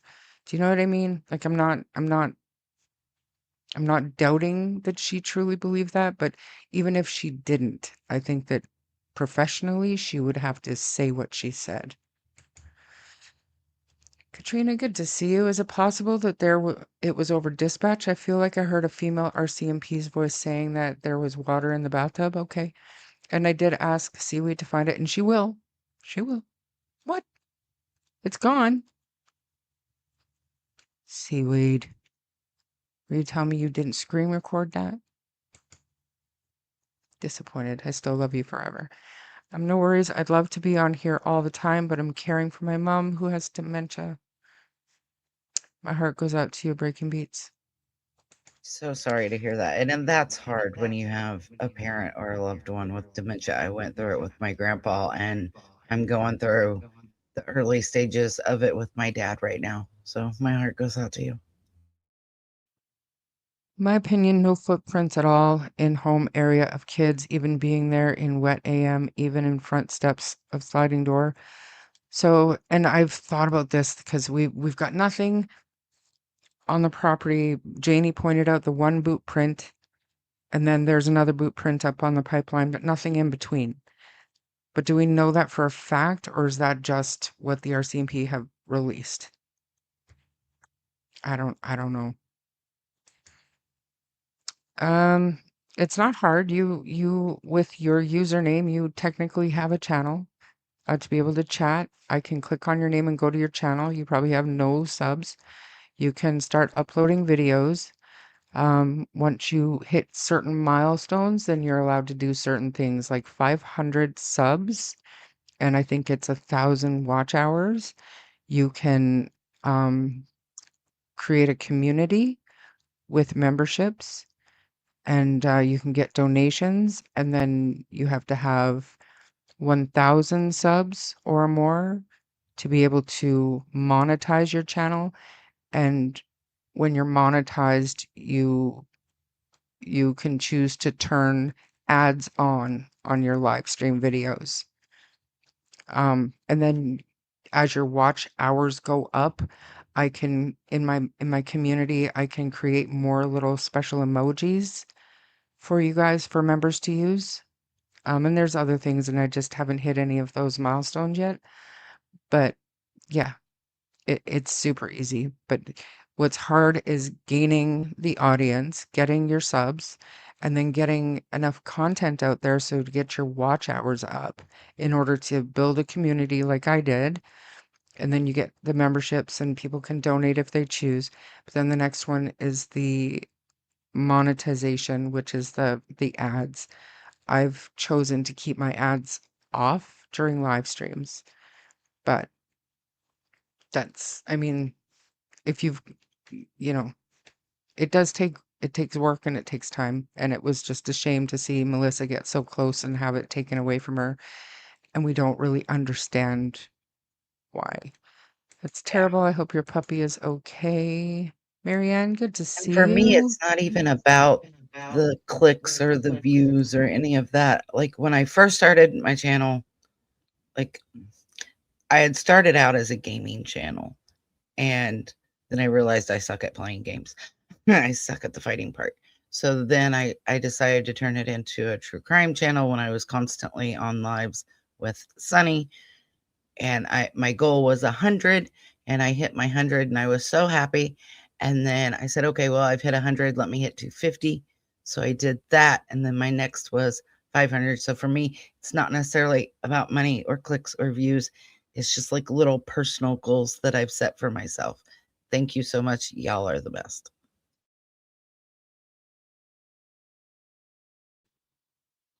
I remember too about water in the tub because I told everyone that's what I have to do in a mobile home. Freezing pipes need to use bath water for toilet and stuff. Oh, wow. Okay. Um, Lynn, I wasn't aware that you lived in an area where your pipes froze. Amy Hansen, thank you. Good to see you, Roots. Every time we think we have it figured out, people involve themselves. Mm-hmm. Mm-hmm. And some of them involve themselves unnecessarily. Durwood. I think most do. There were literally 3 people on the property. That's it. Anybody else is just getting secondhand, third-hand information. I used to listen a lot to Shanatra. I could never say her name, Katrina. Speaks channel, which was audio of dispatch, and I feel like that's where I came across it, but honestly, who knows for sure at this point. Malea's grandmother and great aunts stayed, so I didn't think much of beds made, but because that bug article disappeared, I can't help but wonder if it was a lot of false info even in the newspaper. And there were other articles that had come out that did end up retracting certain information because they didn't get it right. So that's not unheard of, Cheryl.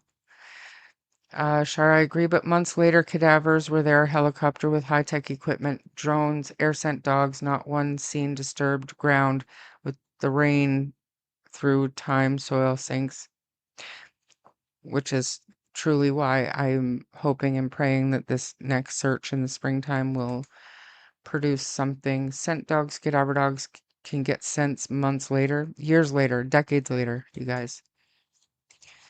Thank you, Deanna.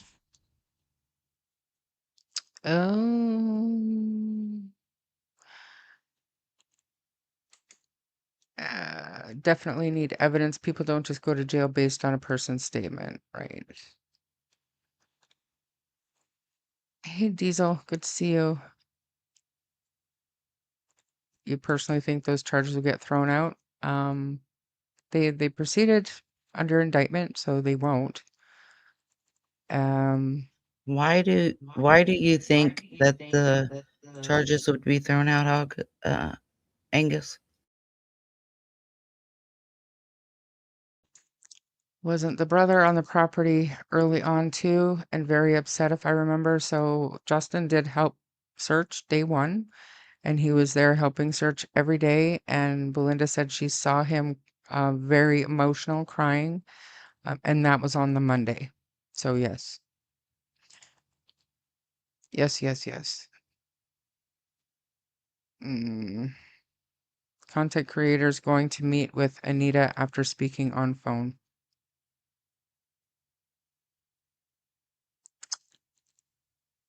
Anyways, let's continue with this, because this is, like I said, informative, no. Interesting, 8 months ago, and just as interesting to listen to Sunny and I 8 or 11 months ago. So I'm gonna. Did something happen? How so? Justin's dog passed away in December.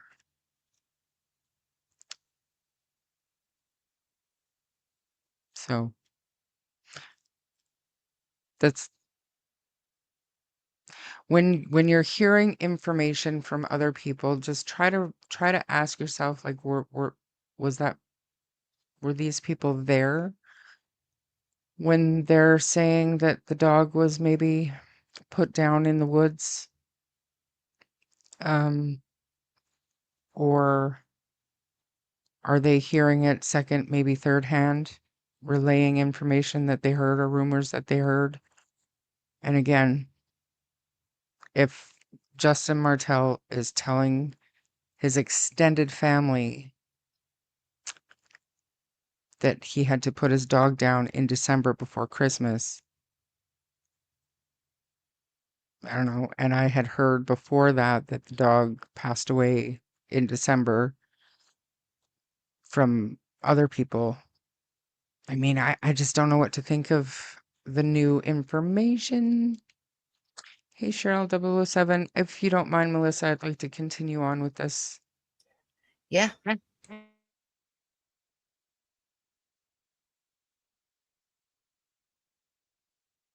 But there's always, in a mother's mind, you're always thinking the worst. Last night was one of the worst nights because I didn't have them in their beds. And I don't want to go through that another night without them.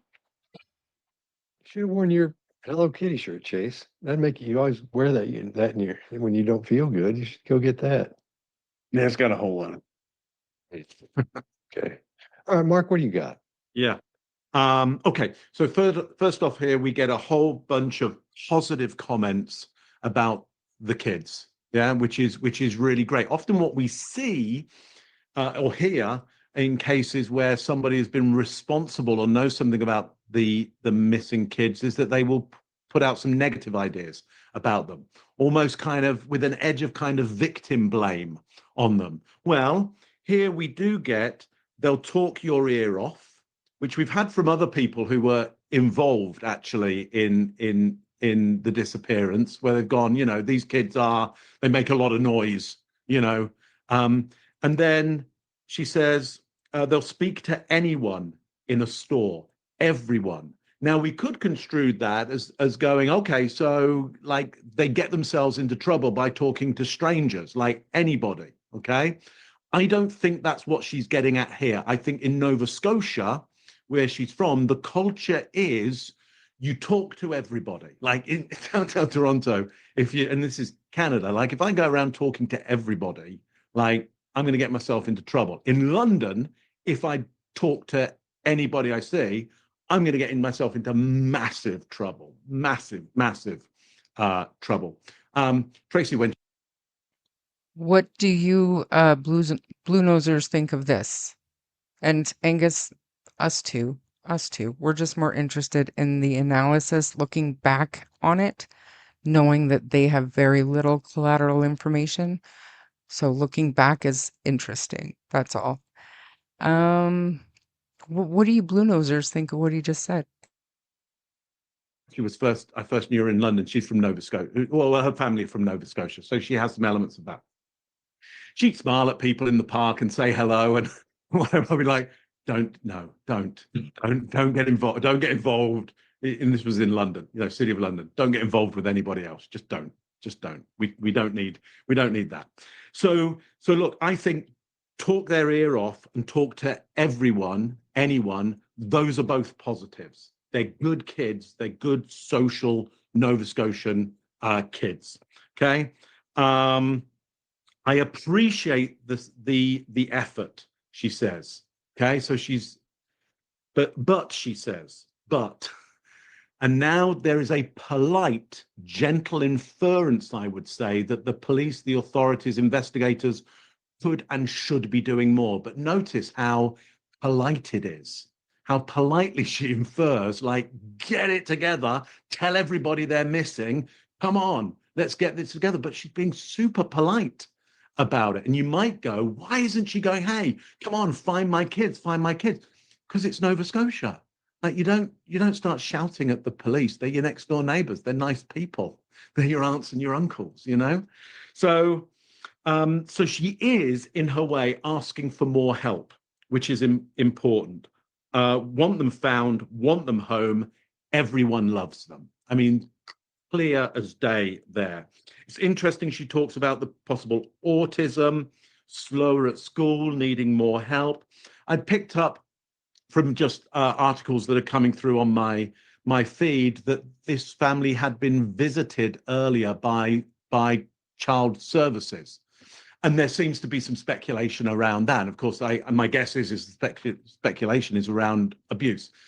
If you have kids that aren't doing well at school, the last place they will ever want to be is school. Okay, so they will find every way possible not to go to school.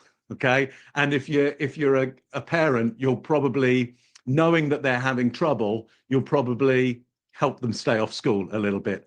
And the first indicator that any social services should be looking for is there some abuse at home, is why aren't they at school? But it doesn't mean that there's abuse involved. So it was interesting that she flagged that up.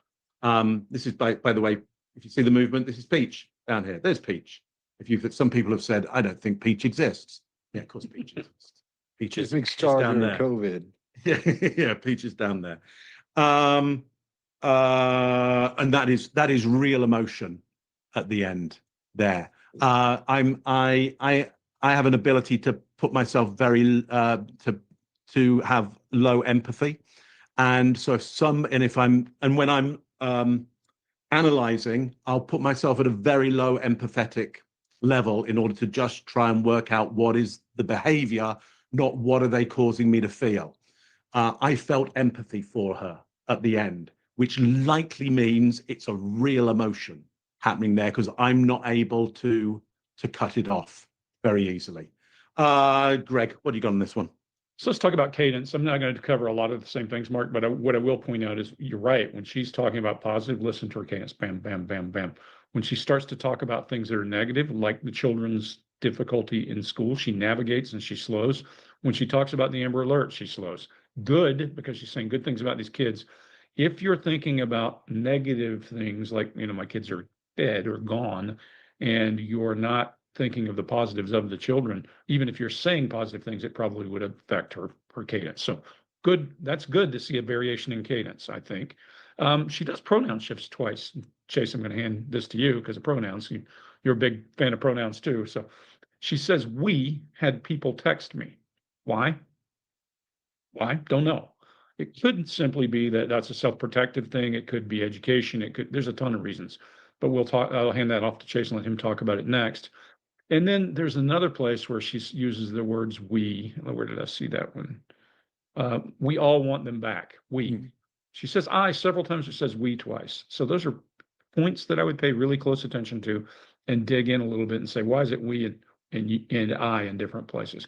And the only thing in here that's negative to me that makes me want to poke a little bit, and it could be caused by emotion, it could be caused by her being overtaken by emotion and simply pausing, is there's a long pause for effect. At last night was one of the worst because I didn't have them in their beds. That's awkward. It is different from everything else in here. It could be because of feelings, but for just a minute, I'm going to say something I said to Sadie. Interrogator Greg is a lot less compassionate than regular Greg. Just think of this as an individual, as an interrogator. Sometimes we're aggressive and it's brutal in the interrogation room, especially when you're looking for children. So we would be a lot more aggressive with things like that question. I would be very aggressive with her and try to get to the bottom of it. Why did that change? I wouldn't ask her that outright. I would hammer her timeline, go back to those ands, because if you notice in this entire video, we don't hear that. That's gone. It is gone. So that storytelling in the first one with and, I don't care if she's done it 10 times. It's awkward because it disappears when we get down here to these details. So she would have my undivided attention because she's changed to a more smooth, fluid delivery about the children. That's good. To a slow halting when it comes to their learning issues. That's good. To a negative and slow halting when she's talking about lack of Amber Alert. That's good. But there are two things in there. Those pronoun shifts and that pause for effect would have me crawling all over her. And I said this to Sadie sometime we should cover the difference in how much compassion we have for people in this situation and when we're the guy in the room. And I want you to remember that when you're dealing with a police interrogator, they might be the nicest, best people you'll ever meet, but they've got a job and that's what they're after. Chase, what do you think about those we's? Yeah, so I think there's definitely some pronoun shifts going on there. And the first thing, if you hear a pronoun shift in any statement, is you look for context. What is it around? Is it around simple things or is it around some specifics? And the thing that she's getting the pronoun shifts around is communication and like the teamsmanship that usually happens between parents. And I think what's going on there, what we saw in the last video is there's a dynamic shift between them where they're kind of like separating from each other. They're not talking to each other anymore. And I think this pronoun shift is just kind of residue from speaking as a couple to speaking as an individual about certain things. And I bet they were probably talking to each other a lot and getting text messages at the same time. And she's probably speaking in her old way of speaking when a relationship was active at some point. And her being visited by CPS, I got visited by CPS when my son was in the first grade. He had a shirt he refused to wash and he wore it for 5 days in a row. And I was like, yeah, go ahead. I don't care. You're in the first grade, but you will change your socks and underwear.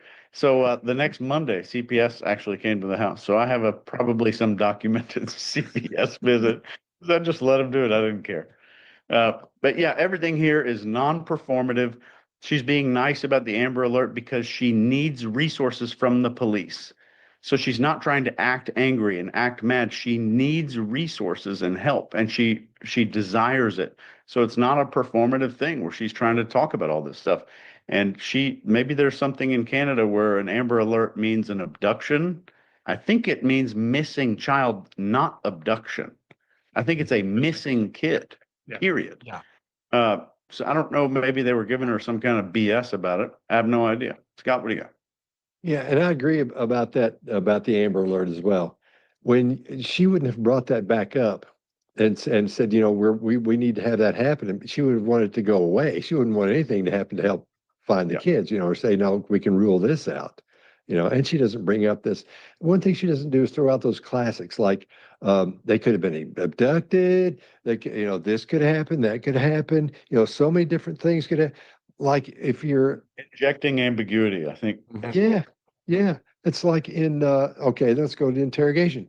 When you're dealing with somebody who's at a bank and there's a bunch of stuff, there's something missing, and they'll say, well, who all could get into the safe in there? How hard is it to get in? Oh, shoot, man, you can get in over here. You can do this. You can do that. There's so many people could get in. Everybody get. And you talk to somebody who didn't do it, and they go, you can get in one way. You got the key. We all know where it is. And then you ask them, well, who do you think would have done this? It's Ken. Ken did it, and everybody goes, it's Ken. They'll all say that anyway. But we don't have that situation here. I don't know why Brain went to that. But So she doesn't throw all those things out. And then it's been raining there, and she's worried that they're soaking wet and that they're cold. And so she's hoping they're in stay alive mode, in other words. So she's worried about that. She's thinking personally for each one of them, the cold and it's rainy out there. Then she says, another she goes, we thought we found tracks. So she sees herself as part of the effort to find them, part of that psychologically, part of that whole group of everybody working together. We don't see that when there was that one couple where the two little boys were missing, and they didn't talk like this at all, not even a little bit. They separate them. Oh, they're looking for this and they're trying that and they're going to do this and we're just here, sitting around. And we always go, why wouldn't you be out there stomping around looking too? How do you have time to sit in front of a TV camera and talk about these things and tell what you think? Why wouldn't you be out there too? You can tell this woman she's there, but she's not there because she's worried about those children. That's why she's looking away and looking down. She looks dazed a little bit to me. So I think I'm not seeing any kind of deception cues at all here. And I agree with you, Mark. There at the end, man, I felt sorry for her. And again, like I always say, becoming an interrogator has enabled me to be I always knew I could be. And I can look at those things and go, nope, I don't care. But that got me too. You could just see it on her. I think that's the pain of the whole thing. So, anybody else? We good? Yeah.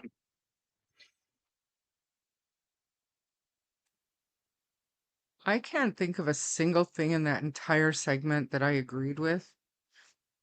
We know that in Canada, the Amber Alert is for a missing child, but there's criteria that has to be met, which I think we're all in agreement that they need to revise that criteria to make it a little less stringent.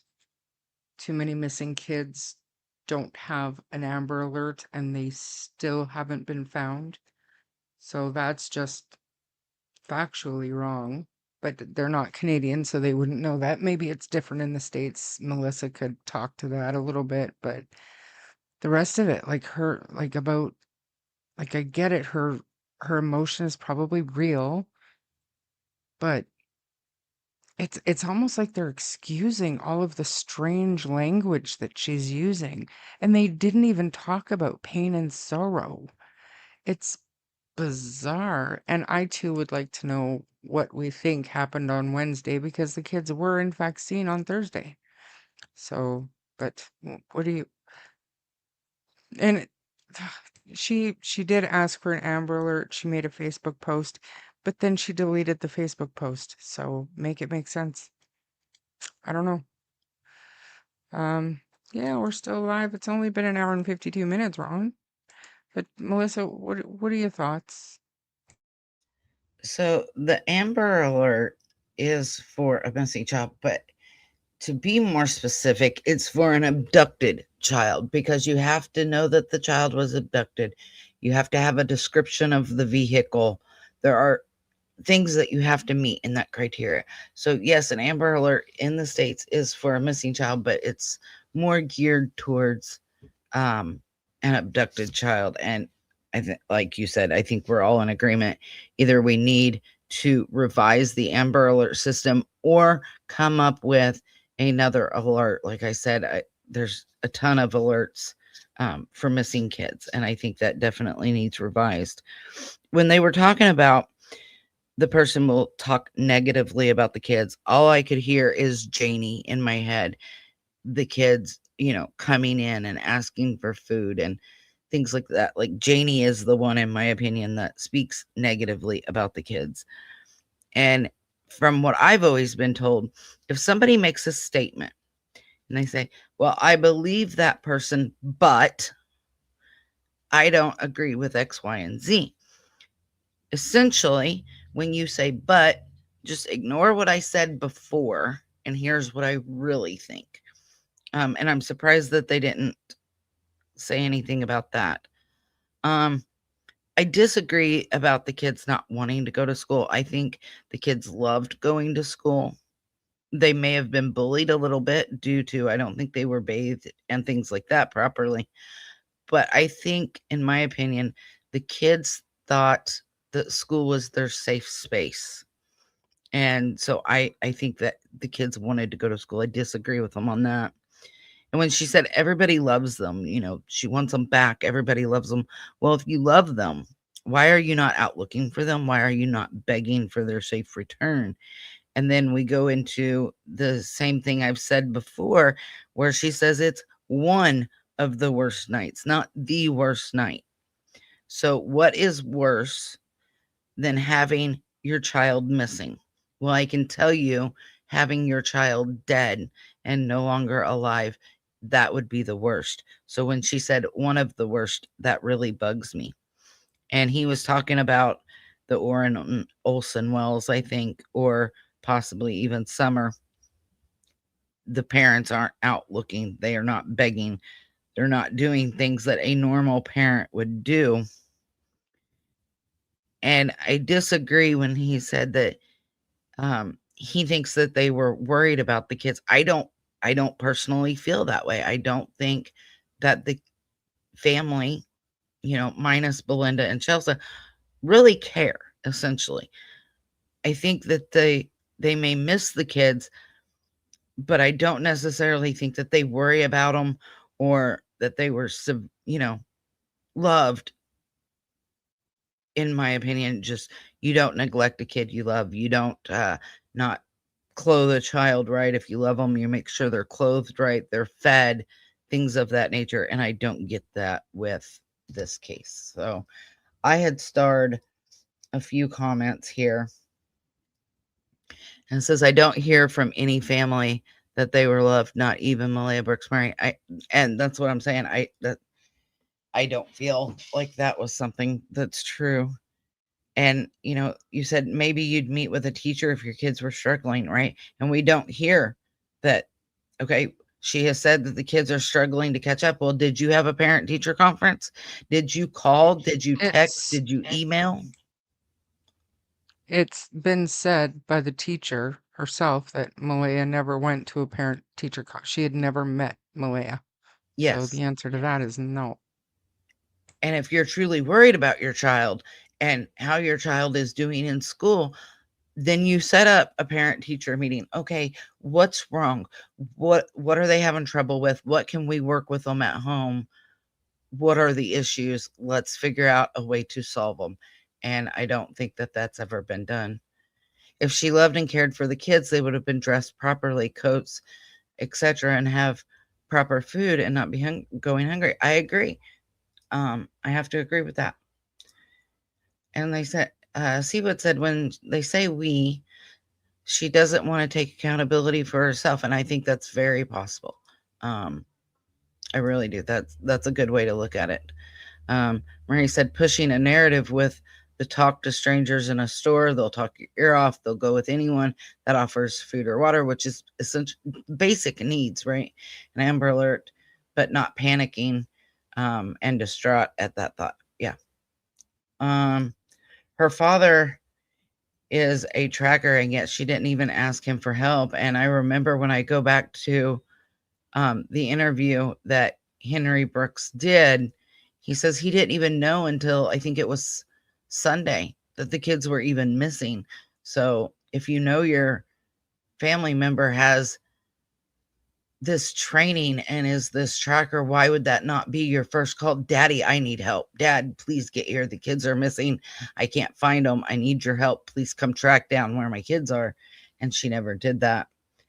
And then she's Tiff Louise said, perhaps she was under distress. Well, even if you're under distress, you're going to be looking for your children. I know this firsthand. You're going to be out there looking.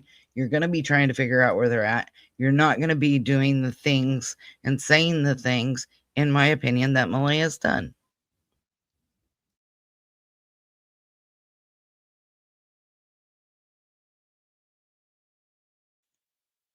Sorry, I didn't realize you were done.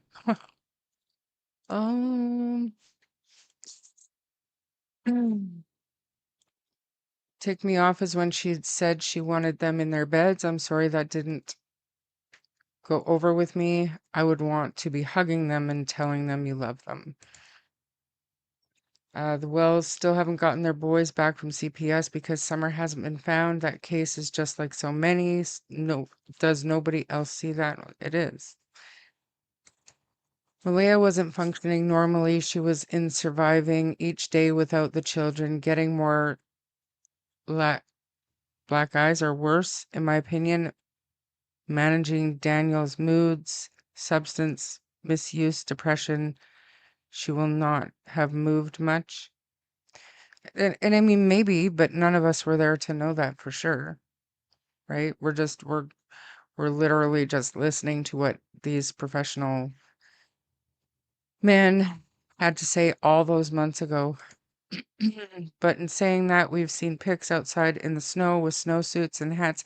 And I was told by Cheryl that the kids absolutely had their own coats and such. And there were times where they would forget their mittens at home or they'd lose a mitten at school or something and it would have to be replaced at school. But I was told that the kids absolutely had their own coats. Did she actually say to anyone who offers food and water? Daniel said that. Daniel said that, Ron, not Malaya. Daniel did say those words. Is today Lily's birthday? What a shame. Why did I think it was the 21st? But what a shame I haven't seen anything online for a vigil like Jack got. Have we given up? I truly thought it was the 21st, Angus.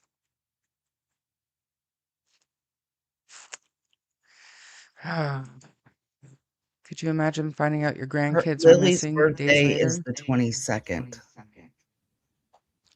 Oh, good to know. Because I'm sure there's going to be some kind of a memorial or something.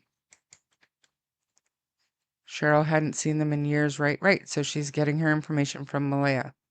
And that's the same thing that I'm saying about the people that talk to Daniel. Does it make it more or less credible than the other side? No. Unfortunately, it truly doesn't.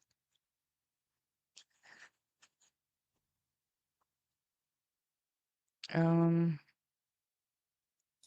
just want to say, I know it's the 22nd because I got that from Belinda. When I first started creating the document, I asked, what are their birthdays? What were their likes, their dislikes? Do they have birthmarks? Things of that nature. Kent organized it for Jack, right? I'm sure he doesn't want anything to do with any of this now. Don't kid yourself. He's still behind the scenes, I'm sure of it. But, I mean, Lily has the exact same number of family members that Jack does. Just saying. I'm making a star ice candle. Aw. I had a reminder in my phone on the 21st. Maybe I'll make some cupcakes and we'll do a live stream and we'll just, we'll wish her happy birthday together. I mean, maybe they'll have something.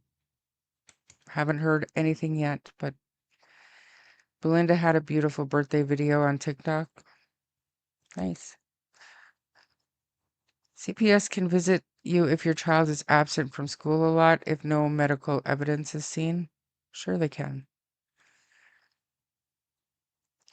Well, yeah, that would that be would be educational neglect. that would be the school would follow up on that first. That wouldn't be the first call to CPS, right? The school would have to have exhausted their resources to find out if the kids are okay or why they were missing so much school. And if they weren't able to do that, then definitely.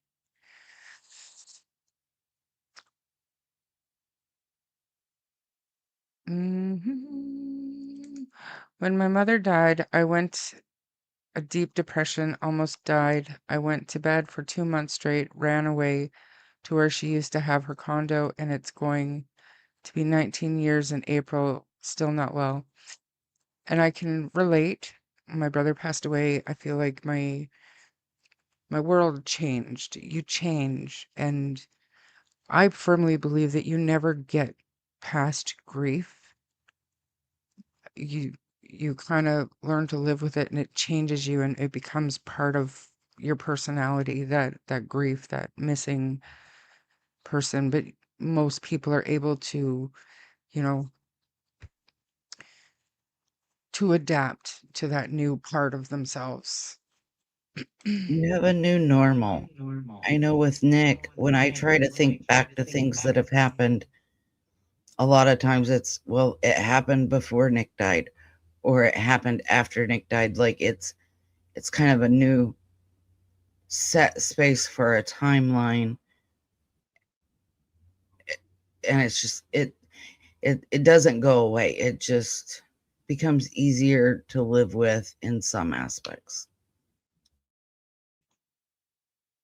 And that makes it kind of sad because your memories start to fade. And I try, like, as often as I can, I will share like Facebook memories and stuff like that. And sometimes my dad will say, you know, why are you dwelling? Like, I'm not dwelling. I'm adapting. I don't want to forget the sound of his voice, you know. I would prefer not to have all these memories come up about his battle with cancer and, you know, all of the bad things, but I'll take what I can get. You know, if I've got videos of him in his hospital bed talking and enjoying a piece of cake, then I'm going to share that every single year. Or a video of him, you know, entertaining his grandkids in a restaurant because he was so loud and positive. I'm going to share that every chance I get. It's not dwelling, it's adapting. And it's very important to never forget. Because to me, you keep their memory alive when you don't forget. You keep their voice out there. And it's no different than Jack and Lily. We don't know if they're alive or not, but sharing pictures of them, celebrating their birthdays, um, I don't think there's anything wrong with that. Hmm. In Kentucky, they were arrest the parents. Were not, I have heard that in the States, yeah.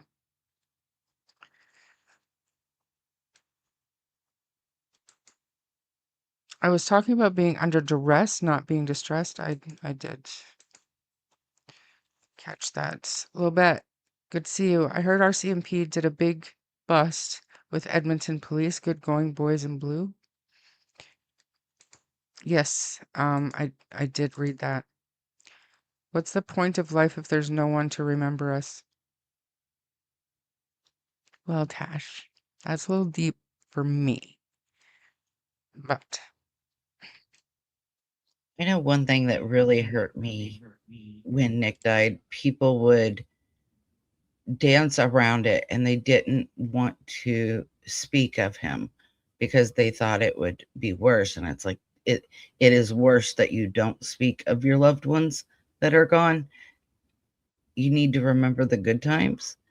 And so often when people have a lost loved one for a long time, people don't want to bring up that loved one, but that's part of healing, is being able to talk about your loved one and have them remembered in a positive light. and my grieving process is completely different than yours. You know, there's no book on it. So it's a process, and we all get through it the best way we can, and we deal with it the best way we can, and we adapt the best way we can. And I just remember telling myself, you know, the sun is going to come up tomorrow, whether I want it to or not. And I'm either going to live or I'm going to just stay where I'm at right now. And then I got it in my head anytime that I look back too much and I would start to dwell, I would just think of something that he would say. He would just say windshield to me because what's in front of you is like a windshield. It's so much bigger and more important than what's behind you. And you check your rear view mirror once in a while just to make sure you know what's coming, so you don't forget what's back there. But windshield, that's what matters, what's ahead. So, and even to this day, I'll still tell myself if I find myself stagnating or whatever, I will just say to myself windshield. And some days I say it out loud, like a lunatic, windshield. I've heard that before. My grandpa would always tell me a windshield is bigger than your rearview mirror for a reason, because you need to look forward and not behind. That's right. That's right. People are claiming that maybe the kids are with Daniel's coworker. Yeah, it's not credible. It's very telling to me that Malaya had to have supervision with the little one, then little got put in foster care. I don't know how telling that would be. I believe that Jack and Lily disappeared. So if there was a history with CPS, then they had a responsibility to at least protect the child that was remaining. Malaya chose to leave. It could have been, and we don't know for sure, but we've heard that Malaya left so abruptly because of the condition of the property on Gerlach Road, which is possible. But the supervision order would have been probably because Jack and Lily are missing, and we don't know what was in those CPS files. We just don't. And Daniel also had supervised visits. But that doesn't strike me as odd. Because if you have 2 missing children out of 3, I would expect that CPS would step in and say, until we know what happened, until we can prove that you're doing what you're supposed to be doing as a parent, you're going to have supervised visits. That doesn't surprise me at all that they had supervised visits.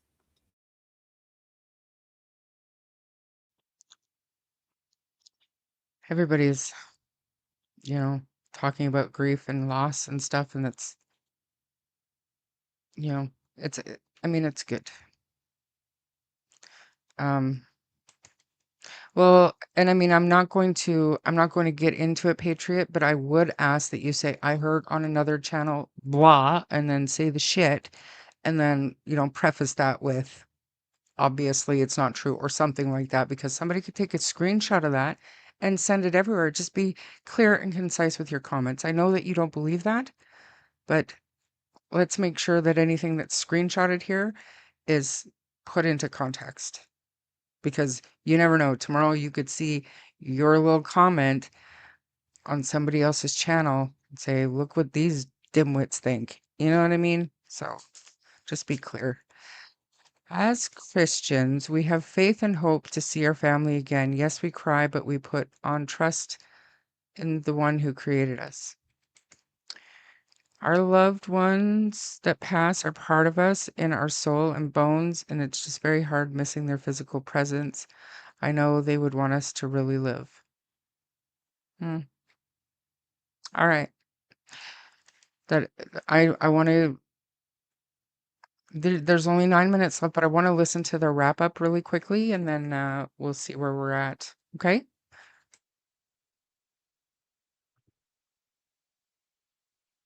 And I don't want to go through that another night without them. All right. This has been a fairly interesting one. Mark, what does it look like to you so far? Yeah, I'm just going to pick up on one thing here that we heard before. It's this piece of I didn't have them in their beds. Greg, I think you picked up on this idea that there's a real difference in the way that she pronounces that. I didn't have them in their beds. I think that's about responsibility. That it's your responsibility as a parent to have them in bed at night, and if for whatever reason that hasn't happened, you feel if you're a great parent, you feel responsible. I would say being a parent is, though you love your kids, it's more about responsibility than it's ever about love. I mean, you can love somebody and be totally irresponsible about the whole thing. Responsibility is a whole different level. What I get from this is there's a real dreadful feeling of responsibility that she has. At the same time as I want my kids back, there's this nagging feeling of responsibility that it's down to, it was up to her for them not to go missing. And there's that battle all the way through. That's where the tension is. If you see tension in this, if you see something that you're worried about in this, I think it's that, her managing the horror of her, she for whatever reason lost responsibility at some point, or wasn't responsible enough. Chase. What are your thoughts? Which we've all done. You know, Yeah, of course. we've all Yeah. had a moment of neglect. We've all had a moment where, you know, something could have happened and didn't, and something did here. And I'm willing to bet she was in that bedroom the night before this was recorded, and she was probably sitting in there crying on the floor or just sitting in there. That's heavy. And that's probably hitting her. But what we don't see here that we see in a lot of the other ones is perception management and performance. We're not seeing her try to change how people are seeing her as a person. She is behind her eyes. Her awareness is way back behind her eyes this entire time. And when somebody's performative, they're all the way out here because they need to check in with everybody to make sure that everyone's buying their story. Everyone is buying what they're selling, and she is selling nothing to anybody. Greg, what do you got? Yeah, I'm going to disagree with you guys a little bit on this one because I'm middle of the road on this one, candidly. This one, because of the and that pattern, makes me really uncomfortable. I'll just say that. And remember, I took the approach, I'm looking at this like I'm going in to interrogate this woman. And so when I look at that and I hear that and, it feels a lot like a 911 call to me. And it feels a lot like telling a story instead of saying, hey, here's what's going on. I do understand she's asking questions. Let's do percentages real quick. Yeah, If y'all are let me comfortable with it. finish this piece and let's do a percentage. So for me, I agree with everything you said, Mark. The Child Protective Services piece is a data point for me because if she's just told this story, she's going to have and in her mind because she needs to validate if something's happening, she's had to protect herself, for example. So I get it. That part could affect the story. But there's also a responsibility on the part of us. And to your point about her feeling responsible, yes. On the side of the interrogation team, on the side of the guys who are doing the work, I would have the responsibility to say, there's an anomaly. I want to know why. I'm not saying she did anything. I'm saying this would get the worst of me because I would tear every detail of the story apart looking for any deviation. And I do think these people live kind of a marginal life. If you saw their place, it reminds me a little bit of Don and Candace. The house is in shambles, that kind of thing. So they probably are accustomed to having to accommodate reasons why things occur because everybody knows if people make excuses for why things are the way they are when they can't control them. When you're marginalized, that's the case. So I'll give her the benefit of a doubt there, but say if I were interrogating, I would take that story to pieces. I would just go after the story there because it is not fluid like the second part of the story is fluid, which makes me very uncomfortable. I'd say if I were going in, Chase, with a 60-40, I'd say 60% I don't trust her, 40% I do. How's that? I was going to say, what is our percentage for each one of us that that the disappearance of these children was not a willful act?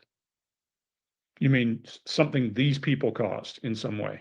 Right, willfully. Thought out, not Not just not an accidental situation. Right. Yeah, well, accidental goes a lot of ways. I'll leave it at that. I will say, in terms of thought out, masterminded, some plan to get rid of, I have zero doubt in that something, whatever happened, was not planned out. Yeah, I'd go the same, 0. Yeah, planned out. Could they be part of it? Different story, different equation entirely. Because you feel grief if you cause the death of your own child, for sure. But what bugs me about this, when little kids get up, they want to eat. They're not going to be outside goofing around. They're going to be coming in there going, hey, what's going on? Why isn't she up already? You know what I mean? We need to eat. But that's the first thing you do in that the protocol of the day for kids is they want to eat.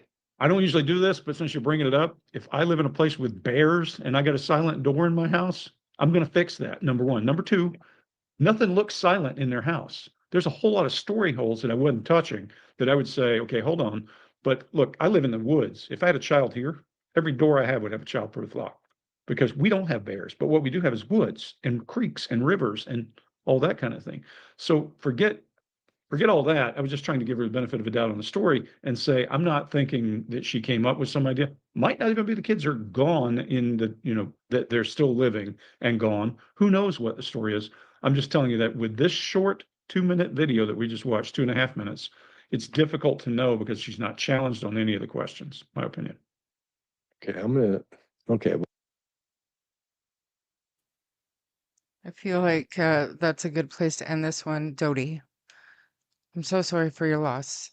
And it's good to see everybody giving condolences in the chat. And the first thing I thought of when you said that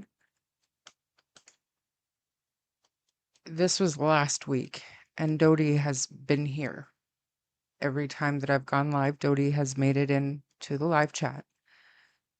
And obviously, we would have no idea if Dodie didn't share that with us. So this just backs up my mantra that you never know what somebody else is dealing with, and try to always be kind.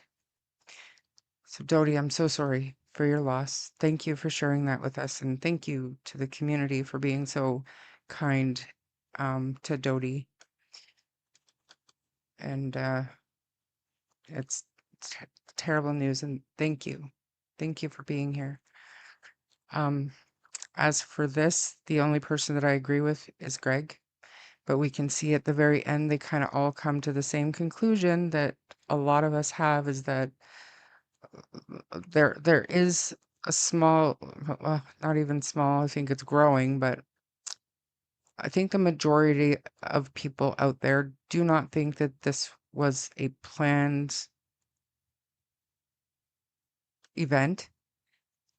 And I think that they're kind of on the same page, and it was good at the end to hear them clarify that it doesn't mean their reading basically doesn't mean that they weren't involved somehow. This is just what they're seeing in their actual body language. So, what are your thoughts, Melissa? So I agree. It is a very similar, in my opinion, to Summer Wells in some extent.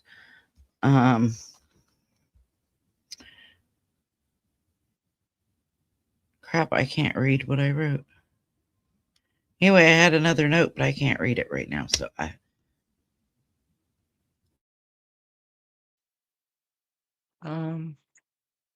Julie, I don't mean to sound ignorant, but we don't have any indigenous tribes in Plymouth, and I want to learn. Would her behavior be influenced by culture? I think it's possible somewhat.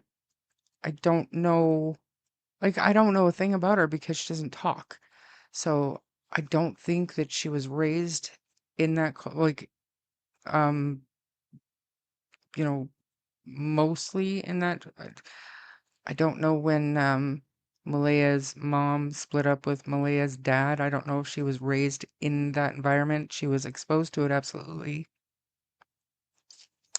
So With the her other note dad. I had, Char, was they pointed out about the bear and how if you have a silent door, you're going to secure it. And that's something we've all talked about, how Daniel supposedly secured the front door from this bear, but didn't expect the bear to open a silent, that they say, a silent sliding glass door.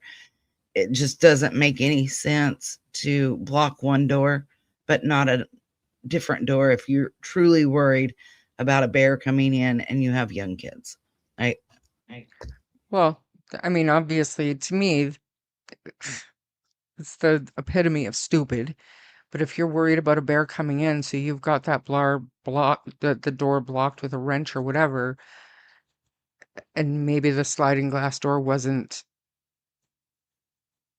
a concern because bears obviously can't slide a door open, or maybe that's the thought. I don't know, but I call bullshit.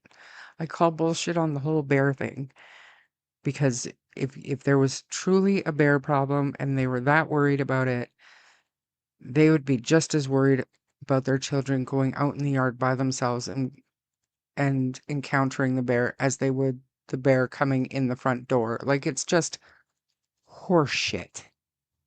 I Just my agree. opinion. And that just shows back then, I know that there was a lot of talk about a bear sighting near the property, but Greg was obviously told something in my community, yes.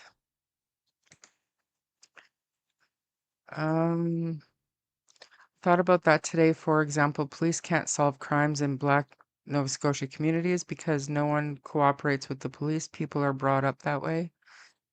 Yeah, a generational absolutely mistrust of the police. It happens. We don't know if there was a latch on that door. We don't know anything. Indigenous to a lesser extent.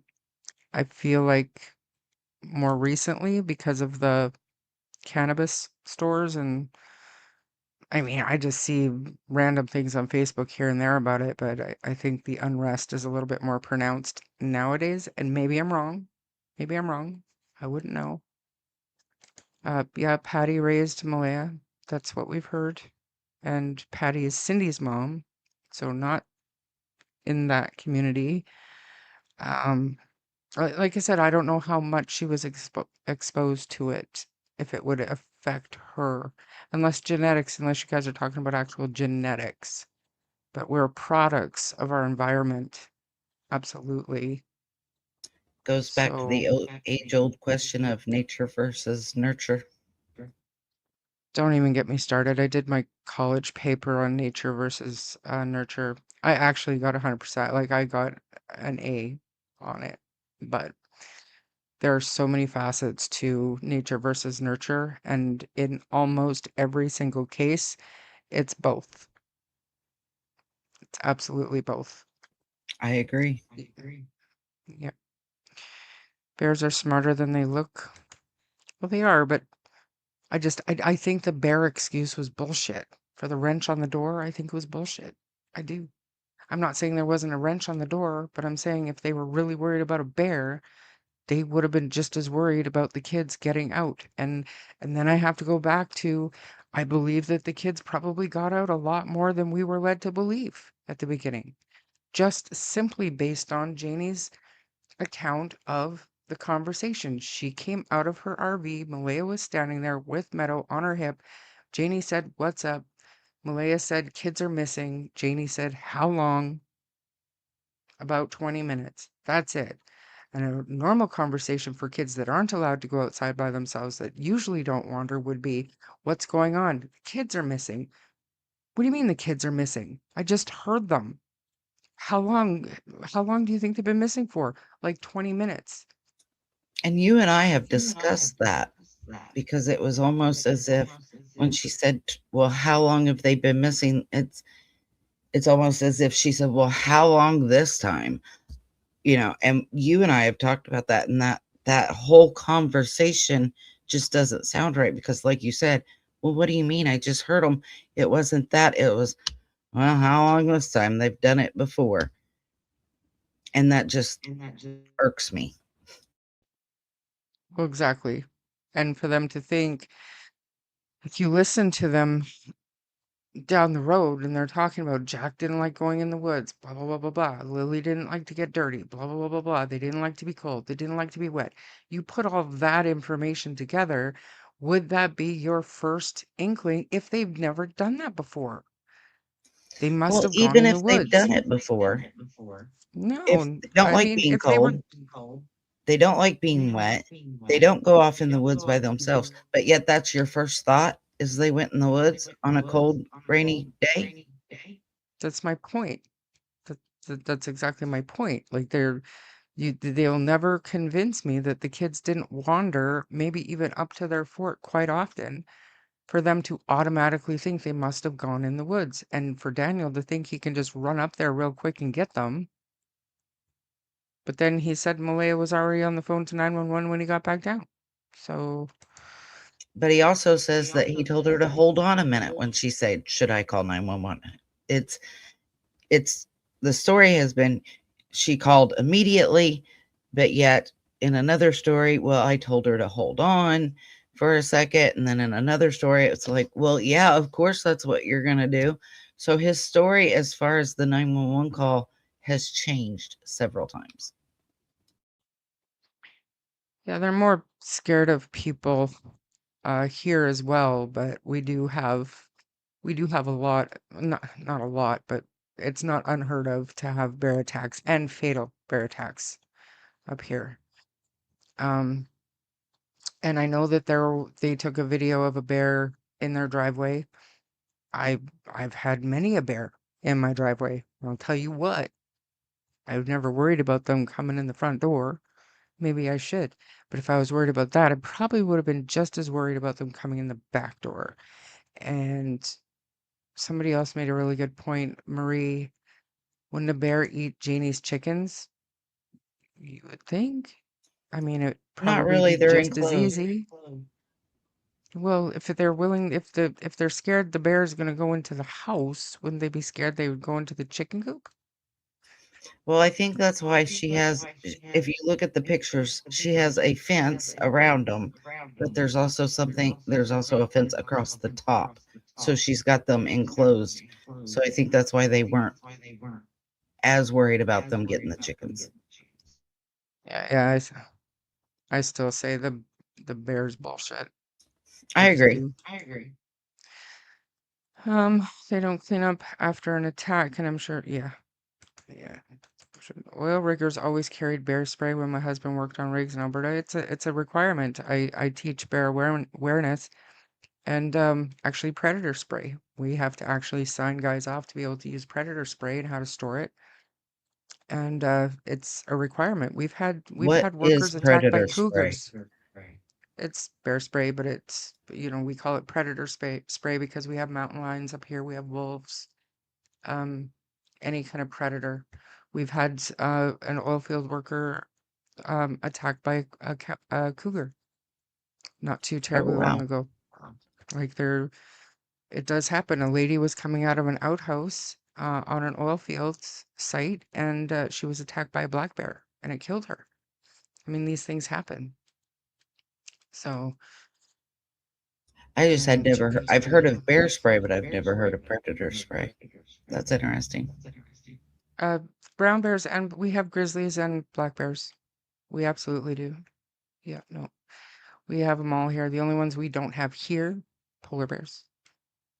There was something. That's a good point, Breaking Beats. I wonder if the chickens made a lot of noise when the kids were outside playing. I wonder. It's a good point. Maybe. And didn't Janie say Jack would let the chickens out often? Yep. Yep. Yep.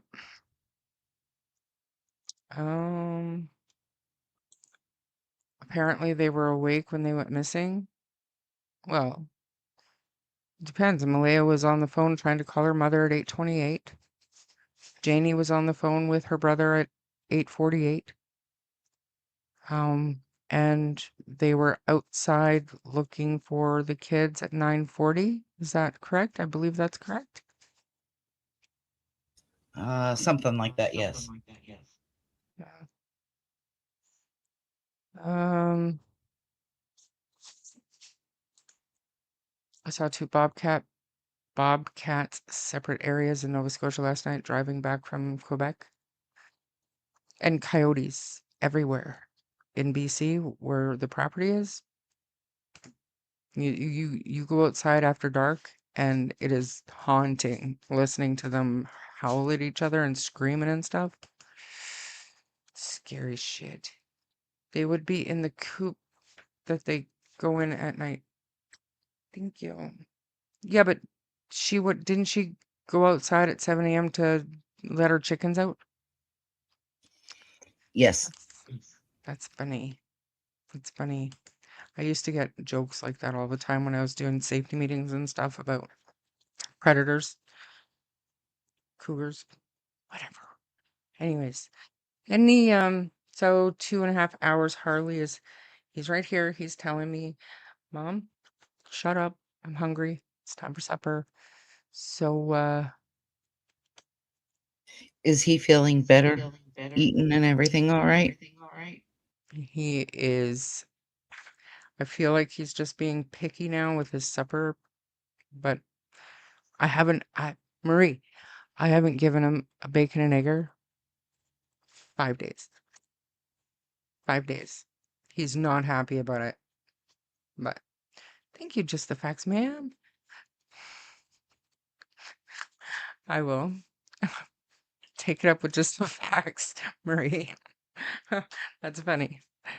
Thank you so much for that. Harley, did you see that? You get a bacon and egger tomorrow. Will do.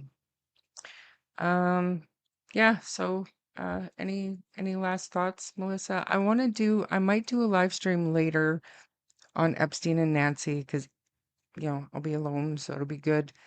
But I'll decide.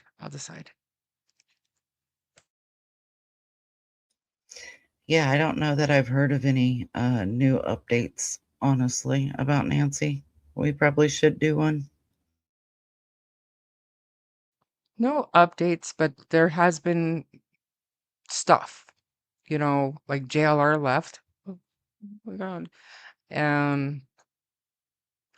Sheriff said that, I can't remember the exact wording. I have to look it up, but we can look it up together later. But basically said that it could happen again, like somebody else could be targeted, like kind of fear mongering.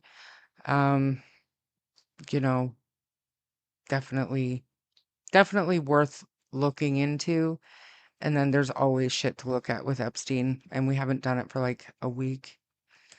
Have grizzlies, mountain lions where I am, as well as black bears, coyotes, and fox. And then some I don't leave home without bear spray.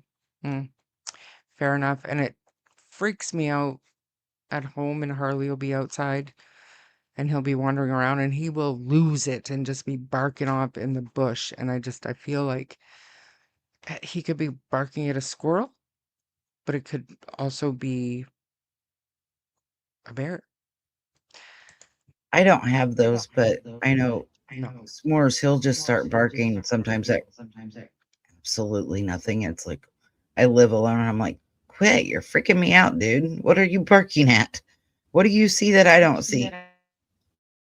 It's not the seeing, it's the smelling. They smell something that's too far for you to smell, but Harley, because it's out in the bush, he smells everything and everything sets him off. Pissed off. And at first I thought he was just barking to let everybody know he's there, but no, he smells the air and then he'll just decide which direction he's going to bark for an hour, and then that's what he does. So, um, they actually talk to each other, and I don't mean talk, but they communicate with each other, especially at night. And it's all around you out there. It is haunting. Okay. Um, he's gonna eat me if I don't go feed him. So Michelle After Dark compared the Guthrie case to the Russell Wilson's victims. I think she might be onto something. Let's write that down and we'll Google that later if we do a live stream. I really do want to try, but it's gonna be later. Like later. So, but with that, Melissa, if there's nothing else, I'm gonna end this and go feed Harley and maybe even myself. Go feed the poor boy. He's hungry. He's so malnourished. Right. Okay. Thank you, everybody, for being here. Congratulations on getting your channel back, Melissa. And we will talk to everybody soon. Have a great evening, night, wherever you are. And hopefully we'll see you later. And thank you again, everybody, for letting me hit my goal of 500. And thank God my channel's back. Okay. Bye, everybody.